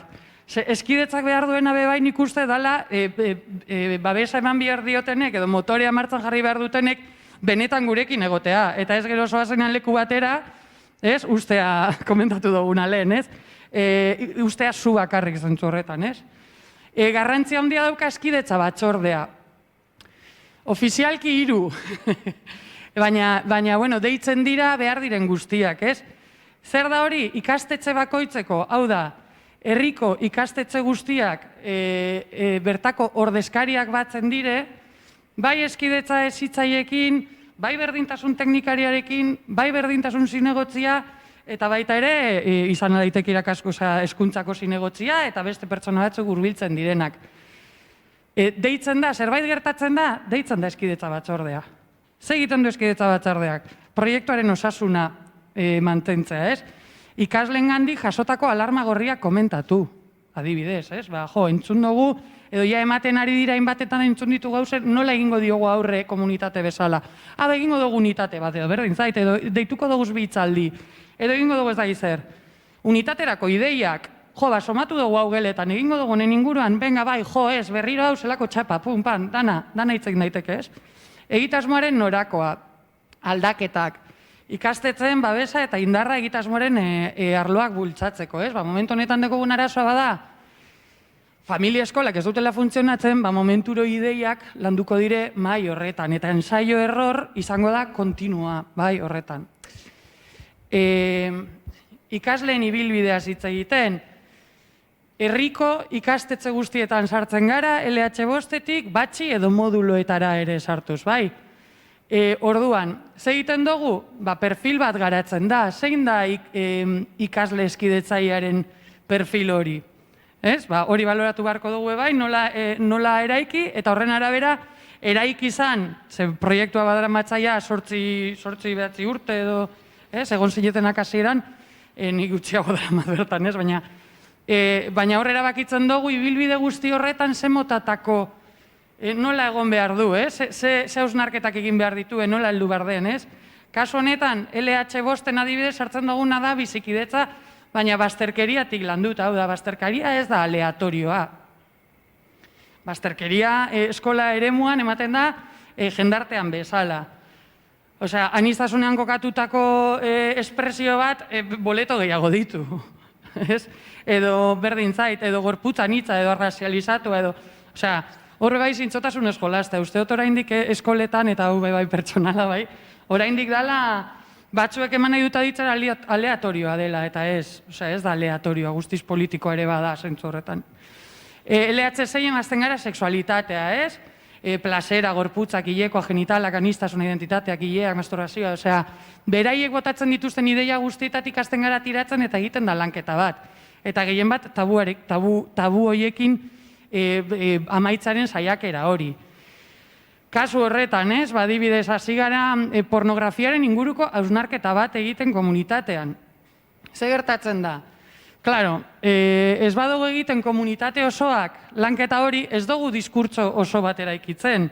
Eta ez badugu diskurtso oso bat eraikitzen, edo más o menos bat akordatzen, irakasle bat, igual dela bakarrik dagoenan, egiten, erakusten penetrazioan albat, izango ditu arazoak. Baina nik badaukat atzetik komunitate osoaren babesa lanketa hau egiteko ere bai, naiz eta gero bai, gu bakarrik gura aliantza txikiak baina beste modu bat ere bada, babesa izan da, bai irakasle eta bai parte hartzen dugun danoen artean.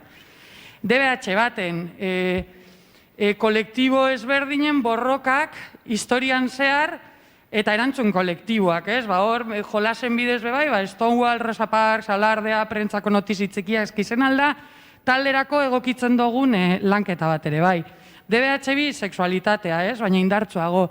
DBH3 guretzako oso garrantzitsua den danak, baina DBH3 indarkeria matxista identifikatuz egiten den lanketa salto bat egoten da, ez? Orokorrean, neska bezala sozializatzen direnak, izaten dute horrelako klik bat eta hasten dire identifikatzen, zer dan, ze motatako indarkeriak bizi izan dituzten, eta deseroso zen hori bagian indarkeria esan, eta hortz egoten da, salto oso handi bat ikasleen perfiletan, bai. Nabil orokortasunan hitz egiten, zen nabil estruktura osoaz, bai, ezin gara sartu gauzatziketan. Baina niretzako behintzat ez hitzaile bezala, DBH3 egiten dan lanketa, emoten dozku gero, bat ziraino neskak izango duten presentzia eta nola egongo diren guztia joan behar da moduan badoa, ez? DBH4 lanbide orientazio sexista, batxi baten orain, sartu dugu egindalako lanketa bat, pornografia eta maitasun erromantikoa, bai? Bada herrian egindan lanketa bat, ahal izan dan modua pandemia erdian egonda, orduan oso difusoa izan da prozesua, baina hitz egin da asko pornografiaz. Hitz egin da, ez? Eta hitz egin da familiekin, eta hitz egin da, ez? Irakasle guztiekin, eta ze baliabide, ez? Honen inguruan hitz egiteko, zen eta azken finean arituak gara, ez? Eta azken handa esertzea hitz egitera hori nahikoa dela, ez? Eta hau izango litzake proposatzen da perfila berez, ez dakit, ondo noa? Bale. Hori ez, lehen aipatu duguna, guretzako oso garrantzitsua dela diskurtson eraikuntza eta egiten diren lanketak ninoterri mailan edo komunitate mailan. Eta sartu halko ginen, nintzen ez, kasu honetan, baina hasi gara orain dela 2 urtetatik ona ikusten ibilbide osoa egin duten ikasleen perfil hori. Claro, eske LH5 hasi ziren lehenak, eta onditzen doan proiektu hori, eta claro, bebai oso subjetiboa da, begira da oso, baina momentura arte, batxi bira, heltzen ari diren perfil horietan, ez da bakarrik eskidetza egitasmoa, zerikusia bebaideko herriaren izaeragaz, ez? Gauza asko daude medio, baina nahi dugu pentsatu bebai, horrelako proiektu batek bebai badekola zerikusi, hausnarketarako espazioak sortzen direnak, empatizatzeko bebai, ze komentatzen duguna da, diskurtsoa jakin bai, baina gero nola empatizatu, nola besteak bizi duen, nola barneratu guzti hori beste zeuzer da. Baina esan aldoguna da, nesken aldetik adibidez, azken 3 urtetan salaketak direktamente igo dira pila bat. Osea, pasillotik hartu, eta dinosu, ni prebentzioan az. Ez, eskuartze. Eta azten zara ikastetzetan eskuartzeak egiterin ere bai, zuzendaritza, orientatzailea, ez dakitzer, badakitzer, eta prozesu horiek zabaltzen. Nire ustez ja salaketak igotzea, eta beraiek horretaz hitz egitea, bizi izan dituzten indarkeria ezberdinetaz, beraien bizitzako fase oso ezberdinetan, niretzako bada pauso bat, edo eta batxibi batean, astea beraiek aurkezpen batean, armarioetatik ateratzen, baina modu ia kolektibo batean, eta ez dinote beti emoten danik, baina bueno, nik uste emaitza batzuk ikusi egiten direla, baina proiektuak sendoak izan behar direla, benetan eraldaketarako pausoak eman nahi badira. Egia da, borroka txikiak leku guztietan atope, baina estrukturak bebai beharrezkoak direla eta apustu lokalak ere bai. Eskerrik asko. Praktika honekin jarraitzeko, orain Gurutxaga ikastolaren kanpo espazioaren eraldaketa prozesua ezagutuko dugu, Erika Lagoma Ponbarren eskutik. Bera, Hispaniar eta Euskal Filologian lizentziatua da, Gurutxaga ikastolako irakaslea eta DBH-ko elkarbizitza arduraduna. Bueno, egunon denoi. Bai, hasi aurretik aipatu nahi nuke askotan erabiliko dudala neska eta mutil, eta ari naizela modu horretan irakurriak diren pertsonez, oraindik gu ere binarismo horretan gaude, eta espero dut datozen urteetan bideak topatzea, gure aurkezpen eta diagnostikoak ez daitezen abiatu puntu horretatik, baina nik aurkeztuko dudana puntu horretatik abiatuko da, talde aurretik barkamenak. Bueno, kanpo espazioaren eraldaketa, zergatik. Azken urte hauetan, Durangoko Gurutziaga ikastolan hezkidetza proiektua pixu berezia hartzen ari da. Pasa da paperetan eta kurrikuluman oso dotore geratzen den gauza bat izatetik, poliki-poliki gorpuzten, berriro diot poliki-poliki, baina gorpuzten doan proiektu bat bihurtzen eta kanpo espazioaren eraldaketa hor kokatu dugu, bai? Ze berdin bide honetan behar ditugu iraultza txikiak, aipatu dituzuen bezala, baina iraultza handiak ere bai, ez? Eta kanpo espazioaren eraldaketa pixkat iraultza handi horietan kokatuko genuke. Bueno, nondik abiatu ginen? Prozesu parte hartzaile bat izan da, guraso batzuek bideratuta, bai? Zorionez, eskola guztietan begira hasten bagara denetarik dago, ez? Gure ikastetxeetan eta kasu honetan arkitektua, ingenierua, paisajista eta gainera parte hartze prozesuetan aditua zen guraso bat geneukan, talde bat egin zuten eta proposamena ekarri zioten ikastolari, hor txertatu ziren ere irakasle batzuk, baino umeekin abiatu zen prozesua.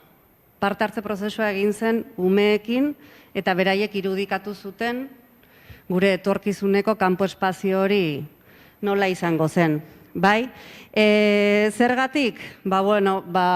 Espazioek ere eragiten dutelako, gure Mireiak esaten zuen gure barne horma horietan ez dira dena espazioak, baina espazioek ere eragiten dute. Eta noski barne eztabaidak, erresistentziak, asmatuko duzu oso erraixa resistentziak nondik etorri ziren, eta forma borobila daukate. Bueno, nondik, igual azkarra bain behar dut. Bueno, pixkat hitz batzuk lapurtzeko, ez? Marian Morenori, miren bibesita Patxi Galarragari lapurtizkiotitzak, ez? Baina, bueno, kalea zen garai batean, umeen sozializazio gune nagusi eta gaur egunez eskoletako jolastokiek hartu dute espazio hori, beraz, bere biziko zentraltasuna hartzen dute eta birpentsatu behar ditugu. Eta gero Marian Morenok aipatzen zuen, eskola mistoak ekarri zituela aldaketa batzuk, baino ez genituen birpentsatu erak, bai, eskola mistoak, bai, baino androzentrikoak eta gizonen eredura egindakoak. Eta zerrek hartzen du ere, zuen eskoletan oso argi ikusiko duzuen bezala, azkenean baloiak espazio pila bat okupatzen du eta baloia guztoko ez duten hoiek, bai, hein handi batean neskak bazterretan geratzen dira eta hori gurean oso nabarmena zen. Eta gero aipatzea ere hori ez, 70. hamarkadatik aurrera ere ematen dela apurketa bat inguru giroarekin eta pixka sortzen ditugu eskola patioak kartzeletako patibulo batzuen itxurakoak, horien helburua delako kontrola, ez? Espazio batzuk non ikasleak ondo kontrolatu ditzakegun. Bueno, hau zen gure kanpo espazio zarra, bai? Ikusten duzu, futbol pista, hori ez bada nahikoa, futbol zelaia handi bat, areatzakoa, ia erdia okupatzen duena, gehi frontoia eta kanastak, eta hor bat zegoen gune bat, ikusten duzu, erabiltzen ez den gunea, lurroiek udalarenak dira, eta orduan ezin ziren erabili. Kanpo espazio berrian lortu dugu lagapen bat egitea udalak, eta kanpo espazio hori asteburuetan eta arratsaldeetan eta herriari zabalik egoten da. Baina ikusten duzu, Bueno, prozesu honetan guzian, ikasleekin lanketa egin ostean ere, guraso eta irakasle batzuek egin genuen azterketa bat genero perspektibatik. Ze planteatu zitzaigun eraldaketa, guri ez zitzaigun nahikoa iruditzen, eta egin genuen datuen irakurketa bat, eta egin genituen proposamen sakonagoak. Hemen ikusten duzue, ikaslei galdetu zitzaien, non jolasten duzu, non ez duzu jolasten, eta mapan argi ikusten zen, mutilak gehienetan, edo mutil gehienek zentroak hartzen zituztela, eta neskek periferian, bai? Kokatzen zirela eta ez zutela jolasten zentroan. Ta arrazoiak ere ziren oso genero arrazoiekin lotutako estereotipo, bai, min ematen du, espazio horrek, baloiarekin joko naute, zikindu egiten naiz, bai, arrazoiak ere galdetu genizkien. Ez ditut ekarri, ze bestela ordu bete egon naiteke hizketan. Bale, eta gero kanpo espazioaren erabilera ere, bai, hezkuntza arautuan, klase orduen barruan, baino baita ere hezkuntza ez formalean. Eta hor, eskatu dizkiot eskola kirolako arduradunari datuak. Ze aurkezpen hau egin genuen dela 3 urte, eta nik neuzkan datuak adierazten zuten eskola kirolean parte hartzen zuten pertsonen herena bakarrik zirela neskak. Da nik ikusten nuenagatik, ikusten nuen gauzak pixkat aldatzen ari zirela. Pixkat trukoa daukate datu hauek, Baina ikusiko duzuen bezala, emaitzetan ateratzen zaigu, eskola kirolean gure ikastolan ari naiz, Parte hartzen duten 69,6 neskak direla, eta 30,4 mutilak. Karo, zein da trukoa? Hemen ez dira agertzen herriko futbol klub federatuetan dauden mutil guztiak. Hor, itxura aldatuko lirateke datuak. Baina batez ere interesatzen zait segregazioaren kontua. Oso nabarmena dela. Eta ez dugu lortzen horri buelta ematea. Saskibaloia da nesken kirola eta futbolean, agertzen dira neska batzuk, baina hor badakigu ez, azkenean prestigiotsua da gizonezkoen eremua, eta hor, baino 0 mutil daude saskibaloian. Eta uste dut hori oso esanguratsua dela. Bale, proiektua eraldatzeko, bai, zergatik, esan dudan bezala, ez, espazioak ere eragiten duelako, eta bai ikusten genuen izan behar zuela espazio bat komunitatean landua, eta ez dela proiektu bat hasi eta buka egiten dena. Hasi genuen dela urte batzuk, baina martxan eta bizirik dagoen eta etengabe eraldatzen ari den proiektu bat da. Eta ikusten duzuen bezala, ikasleekin landu genuen hori ikastola amesten deitzen den proiektua da. Bale. Hau pixka kontatu dut. Bale. Bai, interesante izan zen azterketan ere, konturatu ginen, justo periferietan sortzen zirela jolasik eta interesgarrienak.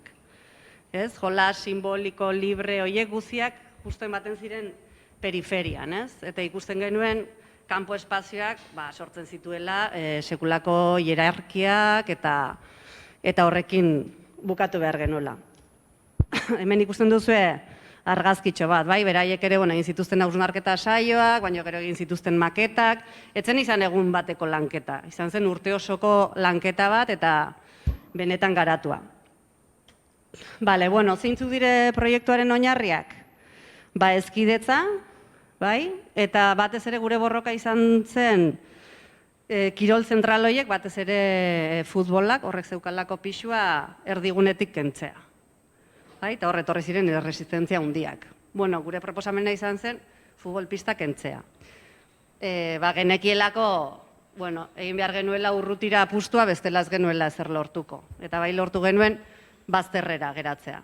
Oan ja futbol gunea ez dago gure ikas eremuaren erdian, bazter batean dago. Existitzen da, baina bazter batean dago. Parte hartzea aipatu dut, gero nahi genuen ere gelako jarduna kanpora ateratzea. Sortu espazio bat, gero albideratuko ziguna, gela barruan egiten dugu lanketa hori, kanpora eramatea. Jolas librea, simbolikoa ez bideratua ere, modu askeagoan egin ahal izateko espazio bat, eta ere berriz berreskuratzea naturarekin lotura hori. Suertea daukagu, badakit eskola guztiek ez dutela inundik inora, baina gure ikastola kokatua dago Durangoren pixkat ertz batean, eta badaukagu naturarekin kontaktu hori. Galduta geneukana, aurreko egituragatik, baina orain berreskuratu ahal izan dugu. Bertatik pasatzen zen erreka ere atera ahal izan dugu gora. Beraz, badakit ikastetxe guztien egoera ez dela berdina. Baina, guk zorte hori izan dugu. Eta gero ikusten genuen ere, kirol aukeretan ere azkenean beti eskaintzen ari gara berdina, eta horre ere hasi behar garela beste kirol mota batzuk eskaintzen. Zan nahikoa espazioa eraldatzea. Ez badituzu bertan egiten diren ekintza proposamenak aldatzen, nekez birkonkistatuko duzu espazio hori, ez? Zenbat geratzen zait? Ai, zeungi. Abordun lehenago. Bale, bueno, orduan, esan bezala, proiektua nola exekutatu genuen? Futbol guneak, bazterrera, bai? Areatza gigante hori, zena futbol kanpoa handi bat, erabiltzen zutena azkenean, portzentaia ikusita oso ume gutxik, hor berdeguneak sartu ditugu, areatza bai mantendu dugu, ume txikiagoentzat areatza sekulako esplorazio lekua delako, gero txintxaunetan ere, lehenago zeuden, bi txintxaun, txirrista bat, eta hor ere eginda alegina handia, eta gero egia da ikastolako mantenduko langileak artista batzu direla, eta orduan egurrekin, eta hor egin aldi izan dituzte gauza desente, eta orduan hor ere gune hori, txikiagoek erabiltzen duten gune hori ere asko aberastu da. Espazio berriak eskuratu ditugu, aipatu dizuete lagapen hori, ez? Udalarekin, eta hor, espazio handi bat, gero ikusiko duzu, irabazi da. Gainera, zelai bada, behar duena da arbolak handitzea, baina hor ez dugu asmorik ezer jartzeko. Bide gorri bat dago, espazio guztia inguratzen duena, paseoan ibili ahal izateko, edo gero arratsaletan patineteekin, bizikleta, hori ere ikusi behar da nola txertatu, baina pixkat ideia horrekin etorkizunerako, eta gero dauzkagu bi tren bagoi, Euskotrenek egindako lagapen batetik, ez dakiguna oso ondo opari bat izan den edo zer izan den. Hasiera batean bai, baina egia da, arazo handiak ekarri dizkigutela, gero apurketa pila bat egon direlako orduzkanpo, eta sekulako pena da, adibidez DBH-ko ikasleentzako oso gune guaia da, baina, klaro, astebururo apurtzen badituzte lehioak, eta hor pixkat gaudeia aguantatzen, ea lortzen dugun gune hori errespetatzea eta ezkendu behar izatea, baina, pixkat hor zintzili daude.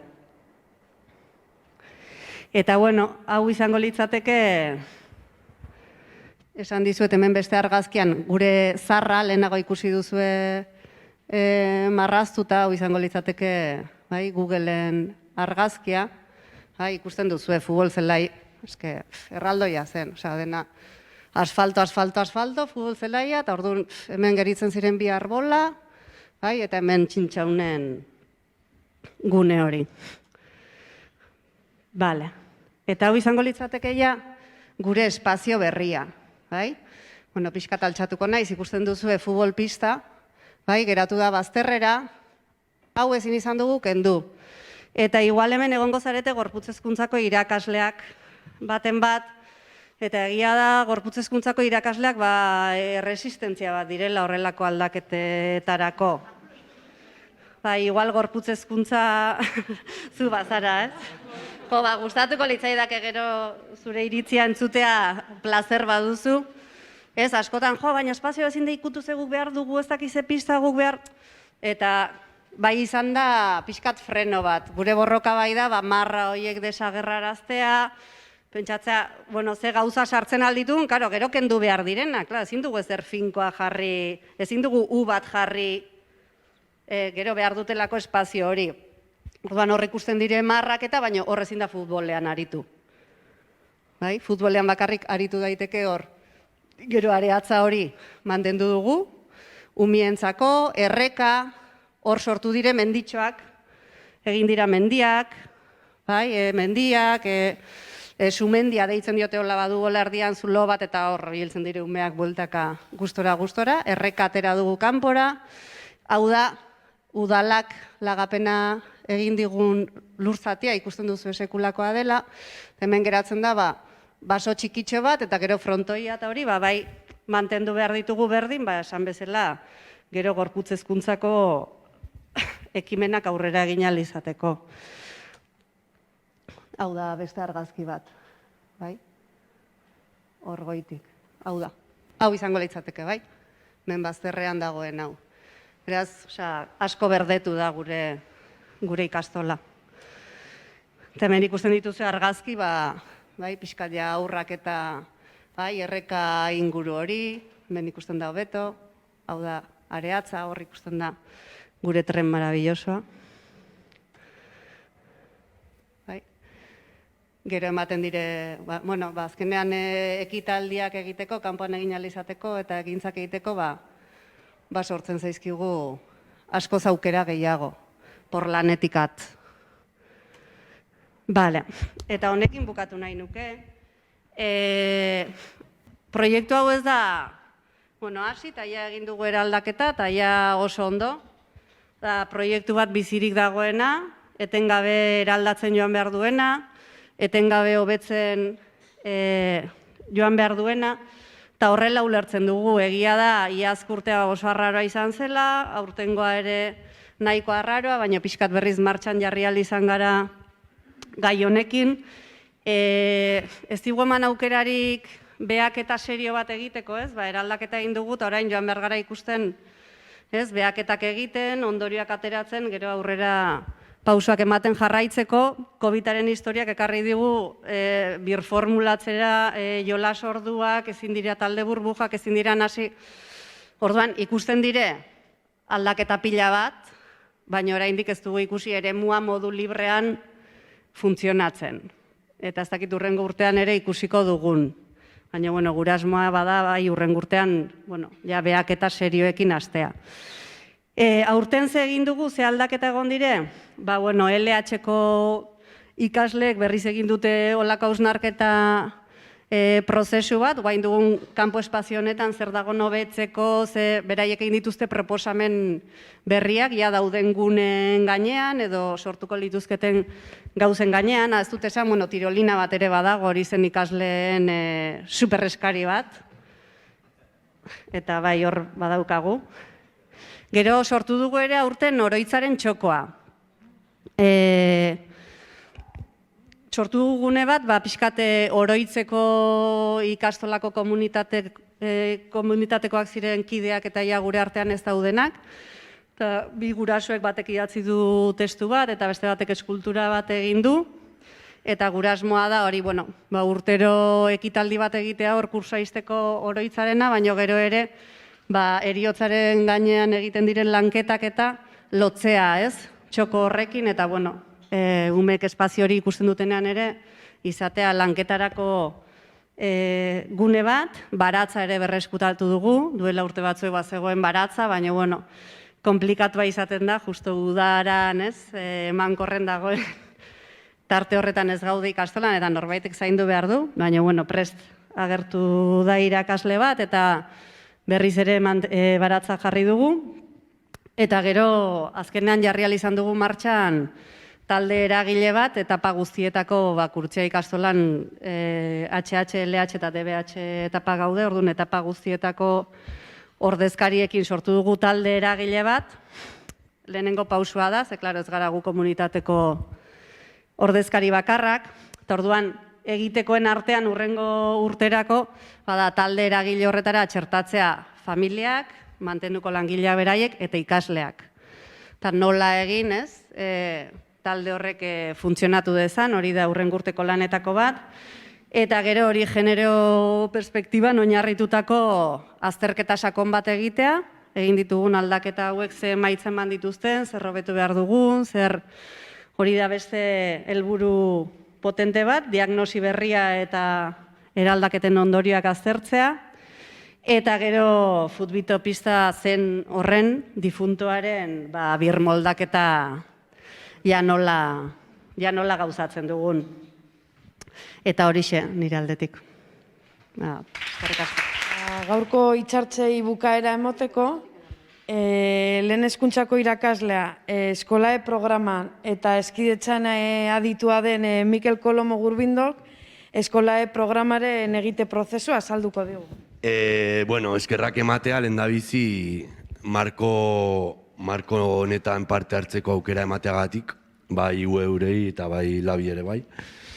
Hasi baino lehen, esatea izugarri ikasten ari naizela ni behintzat, gaur goitzeko egitarauarekin eta programarekin, eta ere barkamena eskatu nahi nizuen, barkamena, eske jarri dut japo bat, agertzen diena lanbidei buruz hitz egin dugu lehen, eta agertzen dira aurren marrazki batzuk lanbideak marrazten. Orduan, pues, saiatuko naiz desmontatzen, bale? Igual ez da posible, baina, bueno. Saiatuko naiz ere gatazka pizka bat sortzen. Ze orain arte iruditzen zait, ikusi ditugun ideia guztia diala norabide bakarrekoak, eta nik hitz egingo dut eskolae programaren inguruan, eta eskolae da programa bat, eskolae sistematizatua dagoena. Orokorra eta integrala dena Nafarroako Hezkuntza Departamentu osoan zehar. Zer gertatzen da hemen? Eskolae berez martxan jartzen dela Iruñako auzo proletalgo edo ezkerreko joera duen batean, martxan jartzen dela ere Tuterako ikastetxe publiko eta 180 langileri Zaragozakoa duenan, eta jartzen dela ere martxan erregimenaren oinordeko diren ikastetxe itunpeko guzti horietan. Orduan, hor martxan, hor lanean egon garen ontzat, izan da nahiko anitza.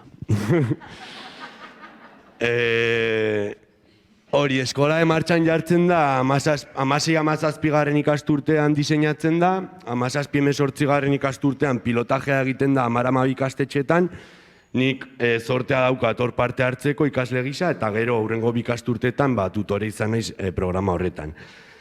Pilotaje hori egiten da, zerri begira, horren funtzionamentua eta eraginkortasuna ikusteko, eta gero sistematizazio hori nola egingo den ondorioztatzeko, ez? Orduan, lehendabiziko ikasturtea oso polita da, pilotajea ikastetxek aukeratze dute martxan jartzea, mundu guztia topera, eta horrengoan ematen da sistematizazio hori. Eta ja ez da inpolita, noski.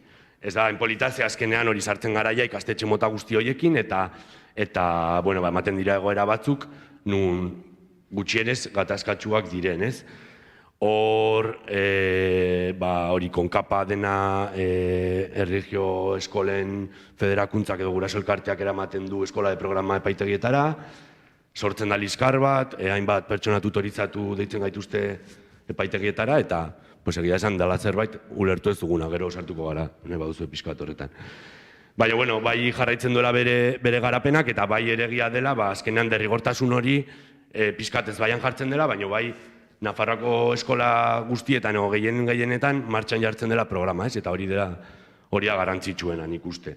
Azkenean, lortzen dugulako irakaslego guztia eskietza txip horretan jartzea.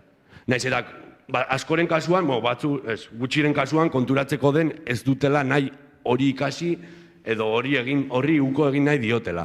Esaten nuena, eskolaek egiten duena da jarraipen orokor bat ikasturte osoan zehar, ibilbide bat, bidai bat, lau ardatzen inguruan, eta honen interesgarriena nik bizi izan dudan bezala behintzat da, ardatz bat behar duzula hurrengora pausua emateko, ez? Hori, sartzen naiz lehendabizikoan, eta esaten nuena hemen irakurtzen dira, aztertzen dira batez ere ikasgeletan erreproduzitzen diren genero estereotipo nagusienak, eta egia esan hauek beharrezkoak diala, hauek deseraikitzea beharrezkoa da hurrengo pausua emateko, ez? Hurrengo ardatzetan konstiente izateko lantzen ari garena honekin dijoala.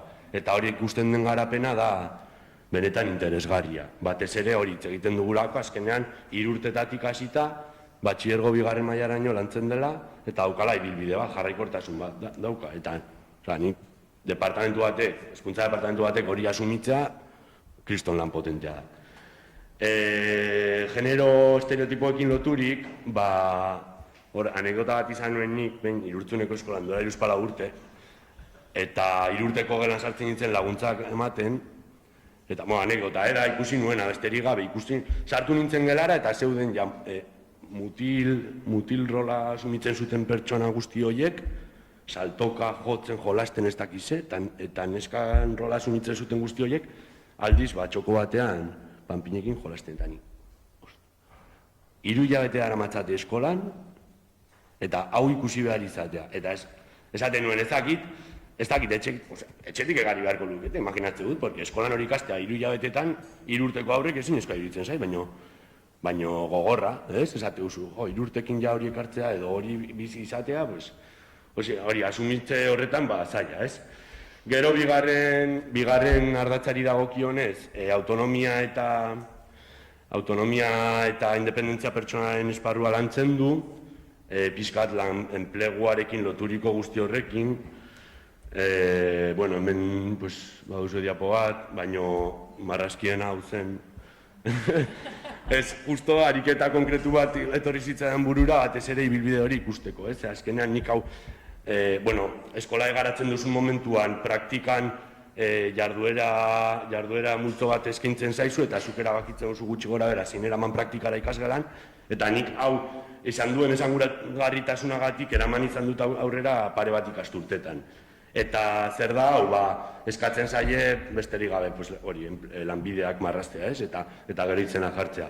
Orduan, eskatzen zaie, hegazkinak idatzen dituen pertsona, kasu honetan Pako, zuri gauzak irakasten dizkizun pertsona, Judit, zua itzatzen duen pertsona dela Pablo eta zaintzen zaituen pertsona dela Maria. Eta igual, ni oso ados nago lehen aipatu denarekin, baina esan nahi duena da, azkenean irakurketa eskar bat egiteko garaian oso esanguratsua dela ikusten dena hemen, ez? Eta hori gero ere ibilbidea aurrera dijoan enean, konturatzen hasten diala aurrak, desera ikuntza honetaz, ez? Azkenean, ez dutela zertan horrela izan behar. Karo, hau, marrazki hau dira, 7-8 urteko aurrek egindakoak, orduan, zaila da ere, azkenean bizi izan dituzten ereduak edo ikusi dutena izan da, hau, ez dakit, bueno. Hirugarren ardatzari dagokionez, lidergoa parte hartzea eta alduntzeari dagokiona, interesgarria da ere, hau, azkenean jartzen duzuna da erdigunean pertsona, ez? Saiatzen zara behintzat. Orain arte ikusten baldin badugu ikasgeletan, batez ere lehen hezkuntzan nik behintzat hola bizi izan dut, ikusten dugun parte hartzea askotan da maskulinizatua edo beti ez, erdigunean jartzen dela mutila hainbat egoeretan.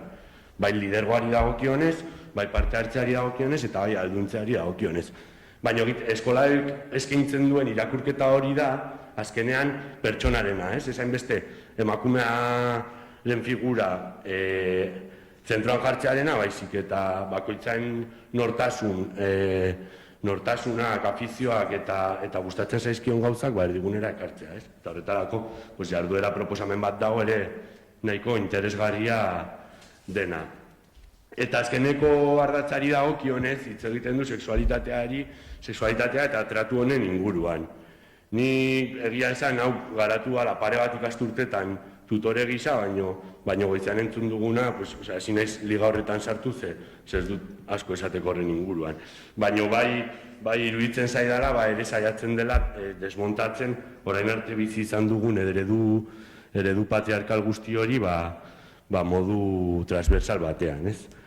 Horretarako jartzen ditu erdigunean gorputza, norberaren jatorria eta nortasunaren eraikitze hori, zertarako lantzeko prebentzio hori lehen hitz egin dana, nundik harremanekiko etikaren ikuspegitik eta harreman afektibo sexualetik. Ardatza hau izan da benetan sortu duena, haizeak garrotu dituena eta sortu duena hautsak mugitzea eta guzti hori, ez, Nafarroako kasuan.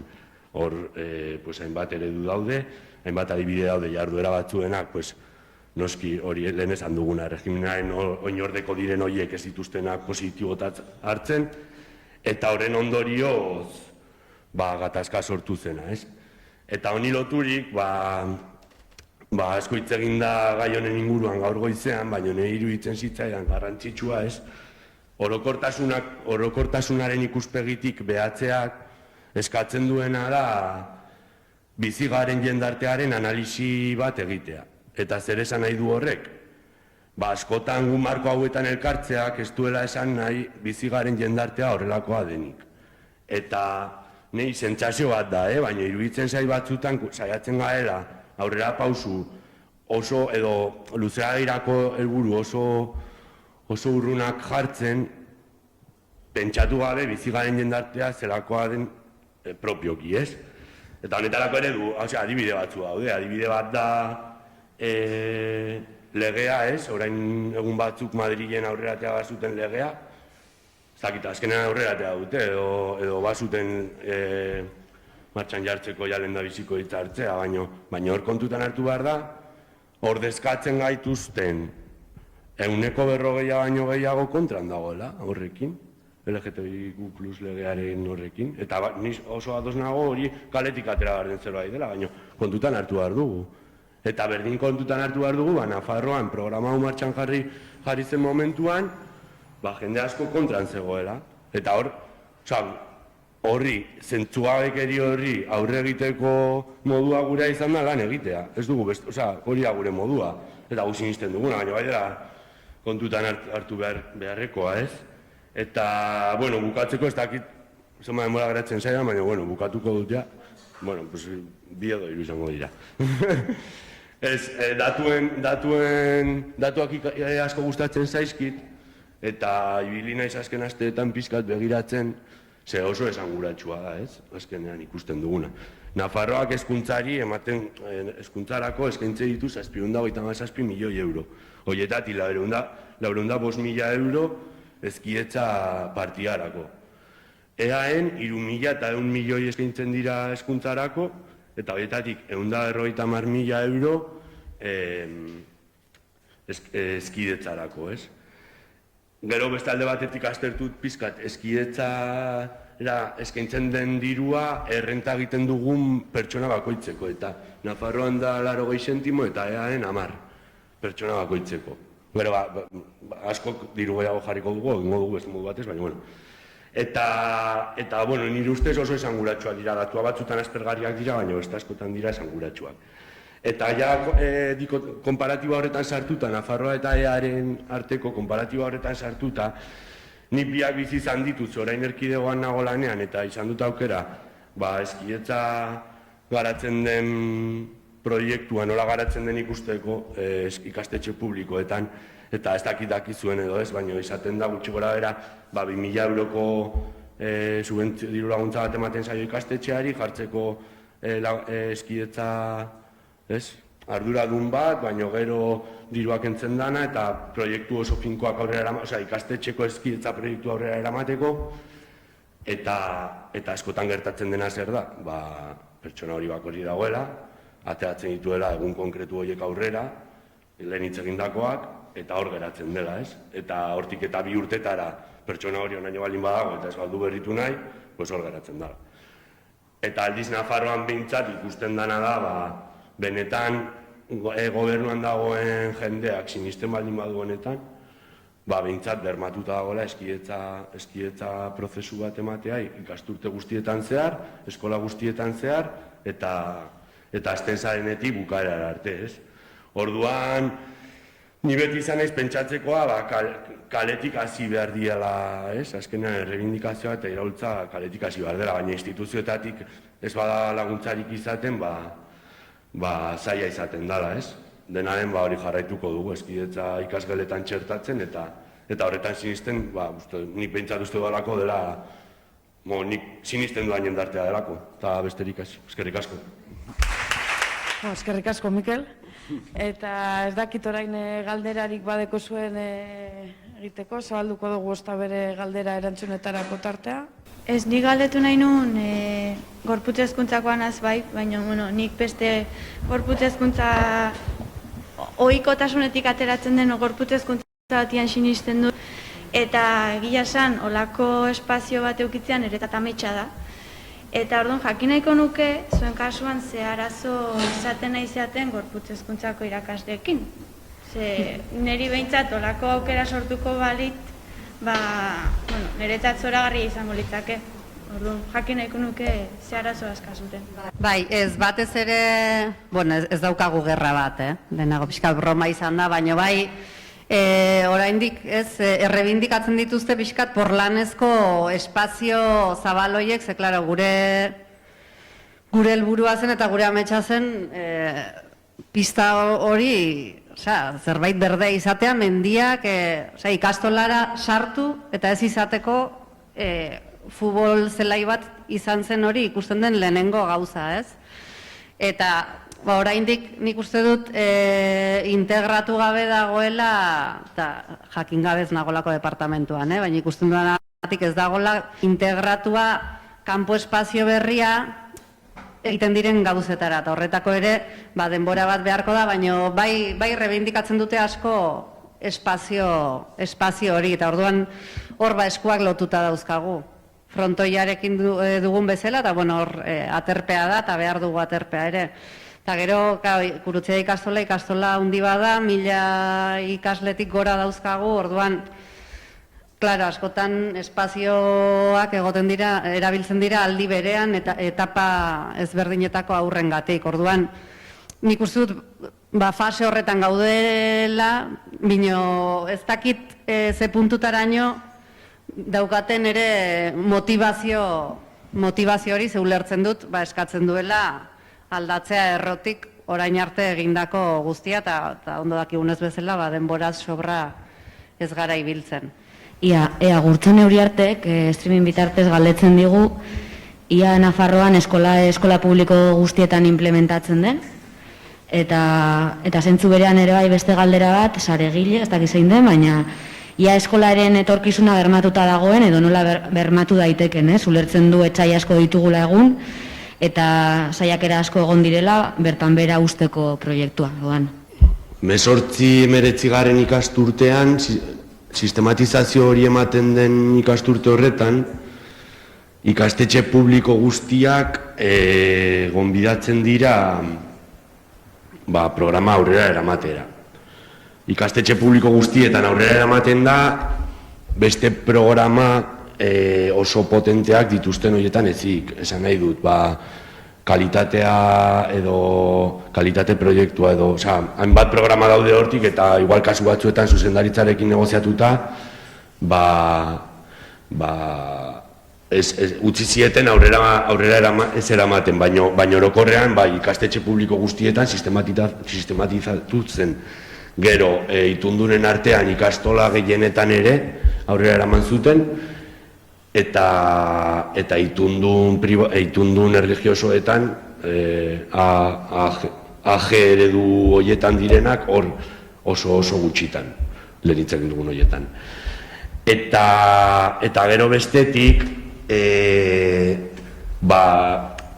ez naiz asko sartu, baina bai eskolaek sufritu duen mediatizazio prozesu horren baitan kolokan jartzen diala gauza pila bat, azkenean nik beti esate dut, gauzak zarata egiten ez badute, aurrera ateratzeko errazagoa izaten da. Gauzak zarata ateratzen dutenean, palo bueno, palo malo, askotan, oihartzun asko handiagoa da, eta ez dakigu zer gertatuko den, baina bai, hor, ateratzen epaiketaren ondoriotan izan zen legeak ez zuela horrelako eskietza proiektu bat aurrera eramateko derrigortasuna jartzen, baina bai ikasturte hasierako jarraibideetan hezkuntza kontseilariak edo kontseilari ordeak sinatzen duen argibide horietan ateratzen zala eskidetza legala dela, dagoela kurrikulumaren ez dakiz artikulutan bermatzen dela genero berdintasuna ikasgeletan aurrera eman behar dela, eta hori erkidego edo komunitate bakoitzak aukeratzen du zelan eramangoen aurrera. Erkidego gehienetan aurrera eramaten da ikastetxeen esku utzita garapen hori. Baina Nafarroan ikasturte hasierako jarraibide horietan atera zen eskolae programaren bitartez aurrera eraman behar zela. Zer gertatzen da, gobernu aldatzen den momentuan, hori bertan bera utzi dezakela, edo atera ez dezakela, edo nahi duena. Orduan, niretzat bintzat aldaketa eman zen horretan, gobernu aldaketa diot, zo esartu zen duela urte, nik uste nuen zailagoa izango zela aurrera eramatea, baina konfiantzarekin eta aurrera eraman dute. Zer gertatuko den hemendik aurrera, ez dakigu. Datorren ikastutean ikustu dut martxan, gobernu honek irauten duen bitartean martxan jarraituko du, baina gobernu aldaketa baldin badago eta itzultzen baldin bagara lehen genuenera, batek daki. Eskolaerekin jarraitu eta galdetzen dute, orduan, irakasle berri bat eskolara doanean, zer aurkitzen du bertan? Nola eramaten den praktikan eta zelan implementatzen den, ez? Material espazio horiek aldatu egin dira edo, bueno, zer da aurkitzen duena? Pizka bat lehen aipatzen duena, ez? Formakuntza teoriko bat dago, 10 ordukoa gutxi gora bera, pizka eta aipatzen duena, lehendabiziko bi ardatz horietan aipatzen zena, hasieran Marian Morenok ematen zuena eta zena lakaina, osea, intzela, pertsona hori entzutea eta gero berak esan duako hori hartzea eta aurrera eramatea, eta gero ardatz bakoitzarekin duzu atal teoriko eta praktikoa orduan. Irakasle berria iristen denean, formakuntza teoriko hori jasotzen du, eta gero egin behar du hausnarketa bat, ardatz bakoitzarekiko hausnarketa teoriko bat, eta gero ikasgelan jarduera praktiko bat eraman. Adibidez marrazkiena, ez? Eta behin marrazkien jartzagatik adibide bat. Ariketa hori egiten denean, irakasleak egin behar du txosten bat, unitate didaktiko baten antzeko atal guztiekin, eta hori baloratzen du irakaslearen tutoreak, eskola de tutoreak. Hor bertan gaude, gonden horten ez nago, baina gonden 21 pertsona bakoitzak 40 irakasle genituena tutorizatzeko, eta pixkat asmoa zen bermatzea prozesu hori aurrera ematen zuela. Baina, bai bermatzen dela ikasleek jasotzen dutela programa hau. Amaiak galdetzen digu, ia Ondarruko proiektuan, ez gai edo arlo asko lantzen direla aipatu da. Kontsultatu daiteke goborriren batean egiten ari zaretena? Bueno, printzipioz material guzti horiek, memorietan batzen dira, edo aurkezten diren ikasturte hasierako material horiek, baina printzipioz ez dut uste inon zintzilik dauzenik. Da material bat, Ondarrako udalak eramaten duen proiektu bat, eta sortzen den materiala hor mogitzen da, ez dut uste gongo danik inon. Gero besta gozaba da, batzuetan irakasleok zuen artean pasatzen dozu ez materialak, ez da izer, baina bestela beste herri batzuetan eskatu martxan jartzeko proiektu sendoak, eta material berriak sortzea, zedau jende pilo bat horretan lanean, baina ez dut uste topatuko da benik zintzilik inon. Nik Ondarruko ekimenakin, esan duzu komunitatean lan egiten dela bai, ez? Zanetako hor dago erronka potente bat, ez? Eskola komunitatea ezelan nola baitez, euren artean bebai bustitzietan hastia. Zer egiten duzu, ze ekintza mota egiten duzu komunitatean, da zein izaten da erantzuna komunitateana? Zen ikusten dut hor dagoela, askotan familiak etortzea bebai, olako lanketak egitera, kostatzen dela letxe, zer esanik ez komunitatea, ez? Orduen, ze ekintza mota egiten dien eta zein dan erantzuna? Egia da, erabiltzen den termino horretan herri eskidetzailearen eraikuntzan, esan dut, hankamotz gauz pizkat igual familia eskoletan eko gendun parte hartzea handiagoa, ez? Baina saiatzen garen abebaira beste gauza batzuen bidez helaraztea, ez? Igual, aipatzen genduzen unitate hauetan, ez? Moduren batean adibidez egin gendunean M8 bat zaintzen inguruan, basan gela bakoitza eramatea bere etxera, ez? Zerrenda bat, jesarri etxean, hitz egin guztion artean, zer egingo dugu larun bat honetan, ez? Nola banatuko ditugu zaintzak, larun bat arratzaldean danok batera antzerkira joateko, ez? Osea, baina hori zen alda LH3 batean, baina gero kurtsoz kurtso joan ginen moduren batean, familiak bebai modu horretan eskidetzaren inguruan lanketa bat egiten, eta gero kartzen zuten astelenean, zeitz egin danetzean, ez da izan. Bestalde batetik egin izan duguna da, lip dapak antolatu, herri osoan zehar, edo itzaliak, baina badin ez dut faltau jakuna berez, da gehiago familien parte hartzea. Egia da, gerora, nahi izendana beste gauza bat izenda bideratu kontuan eukin behar dugu Ondarroan bebai etxe lila dauela, emakumento palekua, eta orduan moduren baten geletan egiten diren lanketetatik egin izendana bebai da neska gazten txoko bat bideratu etxe lilara, osea, eskidetzako beste ataltxo bat zabaldu da, eta da beraien beharrak, beraien saretze espazio bat sortzea oso neska gaztengan, eta bebai hola moduren baten beraiek saretzeko ja martxan dauden beste emakume talde edo herrian egiten diren beste gauza batzuetara. Baina, ez dakit horrekin erantzun dut, gutxi bera, ez? Eta saiatzen garena da, bai udalaren ez, bai udala eta proiektuaren arteko harreman horretan beti herrira zabaltzea, edo saretan egiten diren kanpainak, edo beti komunikazio horretatik familiak bultzatzea bai, eta herritar guztiak. Ondarruko proiektuan arira, nahi gustatuko litzake jakitia horre aipatu ez dute justo dela LH bostetik, batxiller bitarteko adintarte horretan, eta lehen ere aipatu ez du egia dela adintarte horretan dela igual gutxien edo gauza hauek gutxien lantzen dien adina edo igual indar gutxien jartzen duguna, ze esaten dugu, bueno, hormonak dantzan hasi zaizkie, gauza normala dira, eta batzutan uzten dugu normaltasun hortan eta listo. Nik adintarte horretan nabaritzen dutena da batzutan beraien artean hitz egiteko moduak aldatzen dira, jokatzeko moduak, berriro ere lotxak eta lako gauzak sortzen hasten dira. Eta zuek martxan jarri dezuten proiektu honekin, jakin nahiko nuke hortan, ea aldaketarik hobekuntzaikan nabaritzen dezuten. Beraien arteko harremantze horietan, ze nik azkeneko urteetan ikusi dutena da, beraien artean hitz egiteko eta moduak asko txartu eta dialata. Jakin nahiko nuke hau aplikatuz ea hobetzen ikusten dezuten beste gauz askon artean. Nik uste igual geletan sartzen garenean, eta begirada bakoitzak badekolas bere begiratzeko modua, Nik uste dagoen lehenengo begirada sarritan izaten daia taldea osasuntsua den, hau da, ia orekatuta dagoen, nola hitz egiten duten, azkenan ez gara sartzen bakarrik ikustera segai emoten dugu edo zeren inguruan hausnartuko dugu, ja dala kristolako lana berez, baina eta ia heltzen garen. Baina nola harremantzen diren beraien artean, hori da beste pauta bat, jasotzen dozuna.